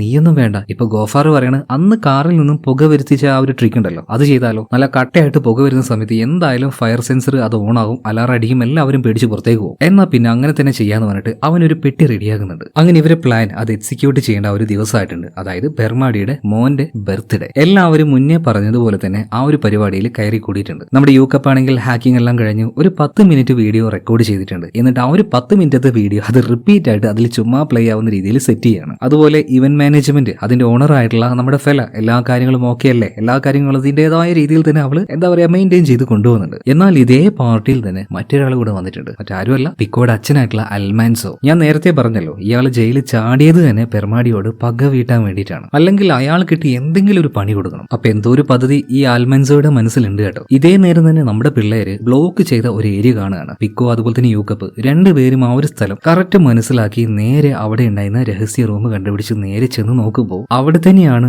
ആ ഒരു ഒറിജിനൽ പെയിന്റിംഗ് ഉള്ളത്. അതിന്റെ കൂടാതെ വേറെയും ഒരുപാട് ചിത്രങ്ങൾ ഇയാൾ ഇവിടെ കൊണ്ടുവന്ന് വെച്ചിട്ടുണ്ട്. അതിൽ തന്നെ പ്രധാനമായിട്ടും പണ്ടത്തെ ഒരു ഫലസ്തീനി ലീഡർ ഉണ്ട്, യാസർ അറഫാത്ത്. ആ ലീഡറിന്റെ ഒരു ഫേമസ് ആയിട്ടുള്ള ചിത്രം അതുകൂടെ ഇവിടെ ഉണ്ട്. ഇയാൾ ഇങ്ങനെയുള്ള പല ചിത്രങ്ങളും അടിച്ചു മാറ്റി കൊണ്ടുവന്നിരിക്കുകയാണ്. എന്നാൽ ഇതൊന്നും ഇപ്പൊ എടുക്കേണ്ട ആവശ്യമില്ല. ഇവർക്ക് ആവശ്യമുള്ള ആ ചിത്രം മാത്രം ഇവർ പാക്ക് ചെയ്യാൻ നിൽക്കുകയാണ്. എന്നാൽ ഇതേ നേരം തന്നെ അങ്ങോട്ടേക്ക് ഈ പെർമാഡിയുടെ പി അങ്ങോട്ടേക്ക് വരികയാണ്. എന്തോ എടുക്കാൻ വേണ്ടി വന്നതാണ്. പക്ഷേ അപ്പോഴേക്കും പിക്കോ യൂക്കപ്പ് 2 പേര് വിളിച്ചിരിക്കുകയാണ്. എന്നാൽ ഈ വന്ന പിയെ ഇയാൾക്ക് എന്തോ ഒരു സംശയം, എന്തോ ഇവിടെ ഉള്ളതുപോലെ. അങ്ങനെ മുഴുവനായിട്ടും ഇയാളെ പരിശോധിക്കാൻ നിൽക്കുമ്പോൾ പെട്ടെന്ന് പെർമാടി ഇയാളെ വിളിക്കുകയാണ്, ഒന്ന് വേഗം വന്നേന്ന് പറഞ്ഞിട്ട്. അതുകൊണ്ട് തന്നെ കൂടുതലൊന്നും നോക്കാതെ അയാൾ അവിടുന്ന് പോകുന്നുണ്ട്. ഇപ്പോഴാണ് പിക്കോ യൂക്കപ്പ് 2 പേർക്കും ആശ്വാസമായത്. ഇനിയിപ്പോൾ അടുത്ത പരിപാടി ആ ഒരു പുകപ്പെട്ടി അതിൽ നിന്നും പുക കൊണ്ടുവന്ന് എല്ലാവരും പേടിപ്പിച്ച് പുറത്തേക്ക് ഓടിപ്പിക്കണം. അതിനിടയിൽ ഈ പിക്ചർ എടുത്തുകൊണ്ട് ഇവർക്ക് പോകണം. ഒരു റിമോട്ട് വെച്ചാണ് ഗോഫാർ അത് കൺട്രോൾ ചെയ്യാൻ നിൽക്കുന്നത്. എന്നാൽ ഇപ്പൊ റിമോട്ട് വർക്ക് ആവുന്നില്ല. എന്ത് ചെയ്യണമെന്ന് യാതൊരു പിടുത്തവുമില്ല. ഇപ്പൊ സാറ പറയണേ ഞാൻ തന്നെ ഇറങ്ങിക്കൊള്ളാൻ പറഞ്ഞിട്ട് നേരെ ഈ ഒരു പെർമാടിയുടെ മകനുണ്ടല്ലോ ഇവന്റെ അടുത്തേക്ക് ചെന്നിട്ട് അവന്റെ നെഞ്ചത്തേക്ക് നോക്കിയ ഒരേറ്റ ചവിട്ടാണ്. ചവിട്ട് എന്ന് പറഞ്ഞാൽ നല്ല കിൻഡല് ചവിട്ടായിരുന്നു. ഈ ചവിട്ട് കണ്ട എന്തായാലും ഗാർഡ്സ് അങ്ങോട്ടേക്ക് വരാതിരിക്കില്ലല്ലോ. അവളെ അടിക്കാൻ വരികയാണ്. എന്നാ ആളാരാണ്? സാറയാണ്. ചാമ്പ്യൻഷിപ്പ് അടിക്കുന്ന ആളാണ്. ഒന്നും നോക്കിയില്ല, എല്ലാ ഗാർഡ്സിനെയും എടുത്തിട്ട് അടിക്കുന്നുണ്ട്. എന്നാൽ ഇങ്ങനെ അലമ്പുണ്ടാകുമ്പോൾ എല്ലാവരും ഓടുമെന്ന് വിചാരിച്ച സമയത്ത് ഒരു പെണ്ണാണ് ഇത്രയും ആൾക്കാർ എടുത്തിട്ട് കുത്തുന്നത്. ഇത് ബാക്കിയുള്ളവർ കണ്ട് എല്ലാവരും കൈകൊട്ടി രസിക്കുകയാണ്. അപ്പൊ എല്ലാവരും അലമ്പായി ഓടുമെന്ന് കരുതിയപ്പോൾ ആ പ്ലാൻ നടന്നില്ല. ഈ സമയത്തിന് ഗോഫാർ വിചാരിക്കുന്നു, അല്ല ഞാൻ ഉണ്ടാക്കിയ ഒരു മെഷീൻ ഇപ്പൊ എന്താ കംപ്ലൈന്റ്? ഇതും പറഞ്ഞ് അതിനിട്ടൊരു ചവിട്ട് കൊടുത്തപ്പോൾ അതിന്റെ ഉള്ളിൽ നിന്ന് പുക വരാൻ തുടങ്ങും. അത്യാവശ്യം നല്ല കട്ട പുക തന്നെ. ഇത് വന്നപ്പോൾ ഫയർ സെൻസർ ഓൺ ആവുകയാണ്. അപ്പൊ തന്നെ അവിടെ ഉണ്ടായിരുന്ന എല്ലാവരും ഇറങ്ങി ഓടുന്നുണ്ട്. ഈ ഗ്യാപ്പിന് പിക്കോ യൂക്കപ്പ് 2 പേരും ആ ഒരു പിക്ചർ ഒരു തുണി ഇട്ട് മൂടി അതുമായിട്ട് ഇറങ്ങാൻ നിൽക്കുമ്പോൾ നേരെ അങ്ങോട്ടേക്ക് ഈ പെർമാഡിയുടെ PM ആൾക്കാരും വരുന്നുണ്ട്. അവരിപ്പോ ഇങ്ങോട്ടേക്ക് വന്നാൽ പിക്കോ യൂക്കപ്പ് 2 പേരും പെട്ടുപോകും. 2 പേരെയും അടിച്ചൊരു പരുവാക്കും അവര്. എന്നാൽ അപ്പോഴേക്കും ഈ തീ വരുന്നത് പേടിച്ച് ആൾക്കാർ ഓടുന്നുണ്ടല്ലോ, ആ കൂട്ടത്തിൽ ഈ PA പെട്ടുപോവാണ്. ആ ഗ്യാപ്പിൽ നൈസായിട്ട് പിക്കോ യൂക്കപ്പ് 2 പേരും കൂടെ വാനിലേക്ക് ഈ ചിത്രം കയറ്റാണ്. ഒരേറ്റ പോകാണ്. ബാക്കിയുള്ള ആൾക്കാരെയും കൂട്ടിയിട്ട് നമ്മുടെ ഫെല വന്നോളെന്ന് അവള് നേരത്തെ പറഞ്ഞിട്ടുണ്ട്. പിക്കോ യൂക്കപ്പ് ഒന്നും നോക്കാതെ ചവിട്ടി വിടുകയാണ് കേട്ടോ. കുറച്ചു നേരം കഴിഞ്ഞപ്പോൾ ഫെല വിളിച്ചിട്ട് പറയണ കുഴപ്പമൊന്നുമില്ല, ഞങ്ങൾ എല്ലാവരും പുറത്തേക്ക് കടന്നിട്ടുണ്ട്, നിങ്ങൾ സേഫിലേക്കാണ്, ഞങ്ങൾ സേഫാന്ന് പറയണം. എന്നാൽ പെട്ടെന്ന് തന്നെ പിക്കോ യൂക്കപ്പ് ഇവര് പോകുന്ന വണ്ടിയുടെ മുന്നിൽ മറ്റൊരു വാൻ വന്ന് ഇവരെ തടുക്കുകയാണ്. അതിൽ നിന്ന് മുഖം മൂടിയിട്ട് ഒരു 3 ആൾക്കാർ കൊണ്ട് 2 പേരെയും മർദ്ദിച്ചുകൊണ്ട് ആ പെയിന്റിംഗ് എടുത്ത് കൊണ്ടുപോകാൻ നോക്കുകയാണ്. എന്നാൽ അബദ്ധവശാൽ ആ കൂട്ടത്തിൽ ഒരാളുടെ മുഖം മൂടി പിക്കോ മാറ്റി നോക്കിയപ്പോൾ അത് മറ്റാരുമല്ല അവന്റെ അച്ഛനായിട്ടുള്ള അൽമാൻസോ ആയിരുന്നു. അതായത് നേരത്തെ പിക്കോ യൂക്കപ്പ് 2 പേരും ആ ഒരു പിക്ചറുമായിട്ട് വരുന്നത് ഓൾറെഡി അവിടെ ഉണ്ടായിരുന്ന അൽമാൻസോ കണ്ടായിരുന്നു. അവരുടെ അടുത്തേക്ക് വന്ന PA അവരുടെ ആൾക്കാരെ ഇവരെല്ലാവരെയും ആ ഒരു ആൾക്കൂട്ടത്തിൽ തള്ളി കൊണ്ടുപോകുന്നത് പോലെ കൊണ്ടുപോയത് തന്നെ അൽമാൻസോ ആയിരുന്നു. എന്നിട്ട് പിക്ചർ ഇവരുടെ കയ്യിലുണ്ടെന്ന് മനസ്സിലാക്കി അൽമാൻസോ ഇവരുടെ പിന്നാലെ തന്നെ വന്നു. കാരണം എന്താ വെച്ചാൽ ആ പിക്ചർ ഇപ്പോൾ അൽമാൻസോയ്ക്ക് വേണം. എന്നിട്ട് അതിലൂടെ പെർമാഡിക്ക് ഒരു പണി കൊടുക്കാൻ അത്രയും പകയാണ് അവനോട്. എന്നാൽ ആ പക പോക്കാൻ വേണ്ടിയിട്ട് ഇത് മകൻ അടിച്ചു മാറ്റിയതാണ്. മകന് കൂടെ എന്താ പറയാ ആവശ്യമുള്ള സാധനമാണ് എന്ന് പോലും നോക്കാതെ അൽമാൻസോ അവന്റെ ആളുകളും അതെടുത്ത് പോകാൻ നോക്കുകയാണ്. പോകുന്നതിന് മുന്നേ അവനെ കെട്ടിപ്പിടിച്ച് അവന്റെ നെറ്റിയിൽ ഒരു ഉമ്മക്ക് കൊടുത്ത് മോൻ ആവശ്യമില്ലാതെ ഈ ഒരു പ്രശ്നത്തിലേക്ക് വന്ന് ചാടണ്ടെന്ന് പറഞ്ഞിട്ടാണ് ആ പെയിന്റിങ്ങുമായിട്ട് അൽമാൻസോയും അയാളുടെ ആൾക്കാരും കൂടെ പോകുന്നത്. എന്നാൽ ഇതിനുശേഷം നമ്മുടെ പിക്കോ ആകെ ഷോക്കായി പോവാണ്. പ്രതികാരം ചെയ്യാൻ വേണ്ടി അച്ഛൻ എന്നെ വരെ വേണ്ടാന്ന് വെച്ചു. അപ്പൊ പിന്നെ നോക്കുകയാണെങ്കിൽ എനിക്ക് ഈ ലോകത്തായിട്ട് ആരും ഇല്ലാന്ന് പറഞ്ഞിട്ട് അവൻ അങ്ങനെ എടുത്ത് കരയാണ്. എന്നാൽ ഇതേ നേരം തന്നെ യൂക്കപ്പ് പറയണം പറയണ നീ എന്താടാ പറയുന്നേ, ആരും ഇല്ലാന്നോ? അപ്പൊ പിന്നെ ഞാനോ സാറയോ നമ്മുടെ കൂട്ടുകാരോ എല്ലാരും നിനക്കുണ്ട്, എല്ലാവരും നിന്റെ കൂടെ തന്നെയാണ്. ഇത് പറഞ്ഞപ്പോഴേക്കും ഫെല അവളുടെ വണ്ടിയുമായിട്ട് വരികയാണ്. അതിലെല്ലാവരും ഉണ്ട്. ഇതേ നേരം തന്നെ ആ പിക്ചർ അടിച്ചു കൊണ്ടുവന്ന അൽമാൻസോ അവന്റെ ആൾക്കാർ ആ ചിത്രം ഇവിടെ തുറക്കുന്നുണ്ട്. അതുപോലെ തന്നെ ഫെല ഇപ്പൊ വന്ന കാറുണ്ടല്ലോ, അതിലും ഒരു പെട്ടി ഉണ്ടായിരുന്നു, അതും അവര് തുറക്കാണ് ഒരേ സമയത്ത്. എന്നാൽ നേരത്തെ പിക്കോയുടെയും അതുപോലെ തന്നെ യൂക്കപ്പിന്റെ കയ്യിൽ നിന്ന് കൊണ്ടുപോയ അൽമാൻസ് കൊണ്ടുപോയ ആ ഒരു ചിത്രം അത് ശരിക്കുള്ള അയാൾ ഉദ്ദേശിച്ച ചിത്രം ആയിരുന്നില്ല. പകരം അത് യാസർ അറഫാത്തിന്റെ ചിത്രമായിരുന്നു. അതേ റൂമിൽ തന്നെ ഉണ്ടായിരുന്ന ആ ഒരു ഫലസ്തീനിയ ലീഡർ ഉണ്ടല്ലോ, അയാളുടെ ചിത്രം. എന്നാൽ ഒറിജിനൽ ചിത്രം അതുള്ളത് നമ്മുടെ പിള്ളേരുടെ കയ്യിൽ തന്നെയായിരുന്നു. എന്തപ്പോ ഇവിടെ സംഭവിച്ചത്? അതായത് പിക്കോ യൂക്കപ്പ് രണ്ടുപേരും കൂടെ ആ മുറിയിലേക്ക് പോയപ്പോ തന്നെ പിക്കോ പറഞ്ഞു ഒറ്റ പ്ലാനുമായിട്ട് പോയ ചിലപ്പോ പാളാനുള്ള സാധ്യതയുണ്ട്, അതുകൊണ്ട് നമ്മളിപ്പോ കൊണ്ടുപോകുന്നത് യാസർ അറഫാത്തിന്റെ ചിത്രമാണ്. പിന്നീട് അവര് തന്നെ മനഃപൂർവ്വം ആ ഒരു ചിത്രം കൊണ്ടുപോയതാണ്. പിന്നീട് പ്ലാൻ ബി. ഇത്രയും പ്രശ്നമൊക്കെ ഉണ്ടായിട്ട് എല്ലാവരുടെയും ശ്രദ്ധ അങ്ങോട്ടും ഇങ്ങോട്ടും മാറുന്ന സമയത്ത് അവിടെ ഒരു പവർ കട്ട് ക്രിയേറ്റ് ചെയ്യും. അപ്പൊ ആ ഒരു പവർ കട്ട് വന്നതിന് ശേഷം നേരെ ആ റൂമിലേക്ക് പോയിട്ട് ഗോഫാർ അതുപോലെ തന്നെ ടിക്ടോക്ക് ഇവർ രണ്ടുപേരും ഈ സ്പീക്കർ എല്ലാം കൊണ്ടുവന്ന വലിയ പെട്ടി ഉണ്ടല്ലോ, ആ പെട്ടിയുടെ ഉള്ളിൽ ഇവർ അടിച്ചു മാറ്റാൻ വിചാരിച്ച് ചിത്രം വെച്ച് ഇവർ പോകുന്ന ആ ഒരു വാനിൽ കയറ്റി വെച്ചു. അങ്ങനെ ആ സാധനം ഇപ്പൊ ഇവരുടെ കയ്യിൽ തന്നെ വന്നിരിക്കുകയാണ്. ഒരു പ്ലാൻ ബി ഉണ്ടാക്കിയത് എത്രയോ നന്നായല്ലേ. എന്നാൽ ഇതേ നേരം തന്നെ അൽമാൻസയ്ക്ക് മനസ്സിലായി ഇയാൾ തേടി വന്ന ചിത്രമല്ല ഇയാളുടെ കയ്യിലുള്ളതെന്ന്. എന്നാൽ എന്റെ മകന്റെ കയ്യിലല്ലേ, വിഷമമൊന്നുമില്ല, എനിക്ക് പറഞ്ഞവൻ അവൻ അങ്ങനെ തന്നെയല്ലേ ഉണ്ടാവുള്ളൂ. പണി പാളിപ്പോയാല് അൽമാൻസയ്ക്ക് യാതൊരു വിഷമവുമില്ല, കാരണം പണി കൊടുത്തത് മകനല്ലേ. അതുപോലെ നമ്മുടെ പിള്ളേർക്കെതിരെ യാതൊരു കേസ് എടുക്കാൻ പറ്റില്ല, അവർക്കെതിരെയായിട്ട് യാതൊരു തെളിവുമില്ല. ഇപ്പൊ പെർമാടി ഇയാളുടെ കാര്യം നോക്കുകയാണെങ്കിൽ ഇയാൾ എടുത്തു വെച്ച 2 പ്രധാന ചിത്രങ്ങൾ മോഷണം പോയി. ഇയാളുടെ ചക്കരക്കുട്ടനായിട്ടുള്ള മോന്റെ ബർത്ത്ഡേ കൊളായി. പോരാത്തതിന് അവന്റെ നെഞ്ചാങ്കോട് നോക്കി നല്ല ചവിട്ടും കിട്ടിയിട്ടുണ്ട്. അപ്പൊ എല്ലാമാരും നല്ല ഡാഷ് പോയ അണ്ണാമാരെ പോലെ അങ്ങനെ ഇരിക്കുന്നുണ്ട്. ഇതേ സമയത്തിന് നമ്മുടെ ടീംസ് പോയിക്കൊണ്ടിരിക്കുക. അപ്പോൾ പിക്കോയുടെ ഫോണിലേക്ക് ആര് വിളിക്കുന്നത്? ടൈനി വിളിക്കുന്നു. അവള് വിളിക്കുന്നത് കണ്ടപ്പോൾ തന്നെ പിക്കോ ഒന്ന് ഞെട്ടുന്നുണ്ട്. എന്നാൽ ഫോൺ എടുത്തവാറ് ടൈനി പറയുന്നത് പേടിയൊന്നും വേണ്ട, ആരുടെ കയ്യിലാണോ പ്രൊഡക്റ്റ് ഉള്ളത് ഞാൻ അവരുടെ ആളായിരിക്കും, ഞാൻ ജസ്റ്റ് ഒരു ഏജന്റ് മാത്രമല്ലേ. ഇപ്പൊ ഒരു ഓഫർ വന്നിട്ടുണ്ട്, ഒറിജിനൽ ചിത്രം അത് ഞങ്ങൾക്ക് കൈമാറുകയാണെങ്കിൽ 150 കോടി രൂപ തരുമെന്ന് പറയാം. പിന്നെ സാധനം കയ്യിലില്ല എന്ന് മാത്രം നിങ്ങൾ പറയണ്ട, അതുമായിട്ട് നിങ്ങൾ അവിടെ നിന്ന് പോകുന്നത് ഞാൻ നേരിട്ട് കണ്ടതാണ്. പിക്കോ ഒന്നും എതിർത്ത് പറഞ്ഞില്ല, 150 കോടിയല്ലേ ഞങ്ങൾ ഓക്കെ എന്ന് പറയാണ്. പിന്നീട് ഫോൺ കട്ട് ചെയ്യുന്നുണ്ട്. പിക്കോ എല്ലാവരോടും കാര്യങ്ങൾ പറയാണ്, 150 കോടി എല്ലാവരും പങ്കിട്ടെടുത്താലും ഓരോരുത്തർക്കും കിട്ടും എത്ര? 25 കോടി. അത് പോരെ അളിയാ, പാട്ട് വെക്കടാ. ഇതും വെച്ചുകൊണ്ട് എല്ലാവരും നല്ല അർമാദിച്ചുകൊണ്ട് വണ്ടിയുമായിട്ട് പോവാണ്. ഇത് കാണിച്ചുകൊണ്ട് സിനിമ ഇവിടെ തീരുന്നുണ്ട് കേട്ടോ. അപ്പൊ എങ്ങനെയുണ്ട്? നല്ല രസമില്ലേ മൂവി? പിന്നെ ഇഷ്ടമായ നമ്മുടെ വീഡിയോ ഒന്ന് ലൈക്ക് ചെയ്യുക, ചാനലും ഒന്ന് സബ്സ്ക്രൈബ് ചെയ്യുക. അപ്പൊ അടുത്ത വീഡിയോയിൽ നമുക്ക് വീണ്ടും കാണാം. Okay, by.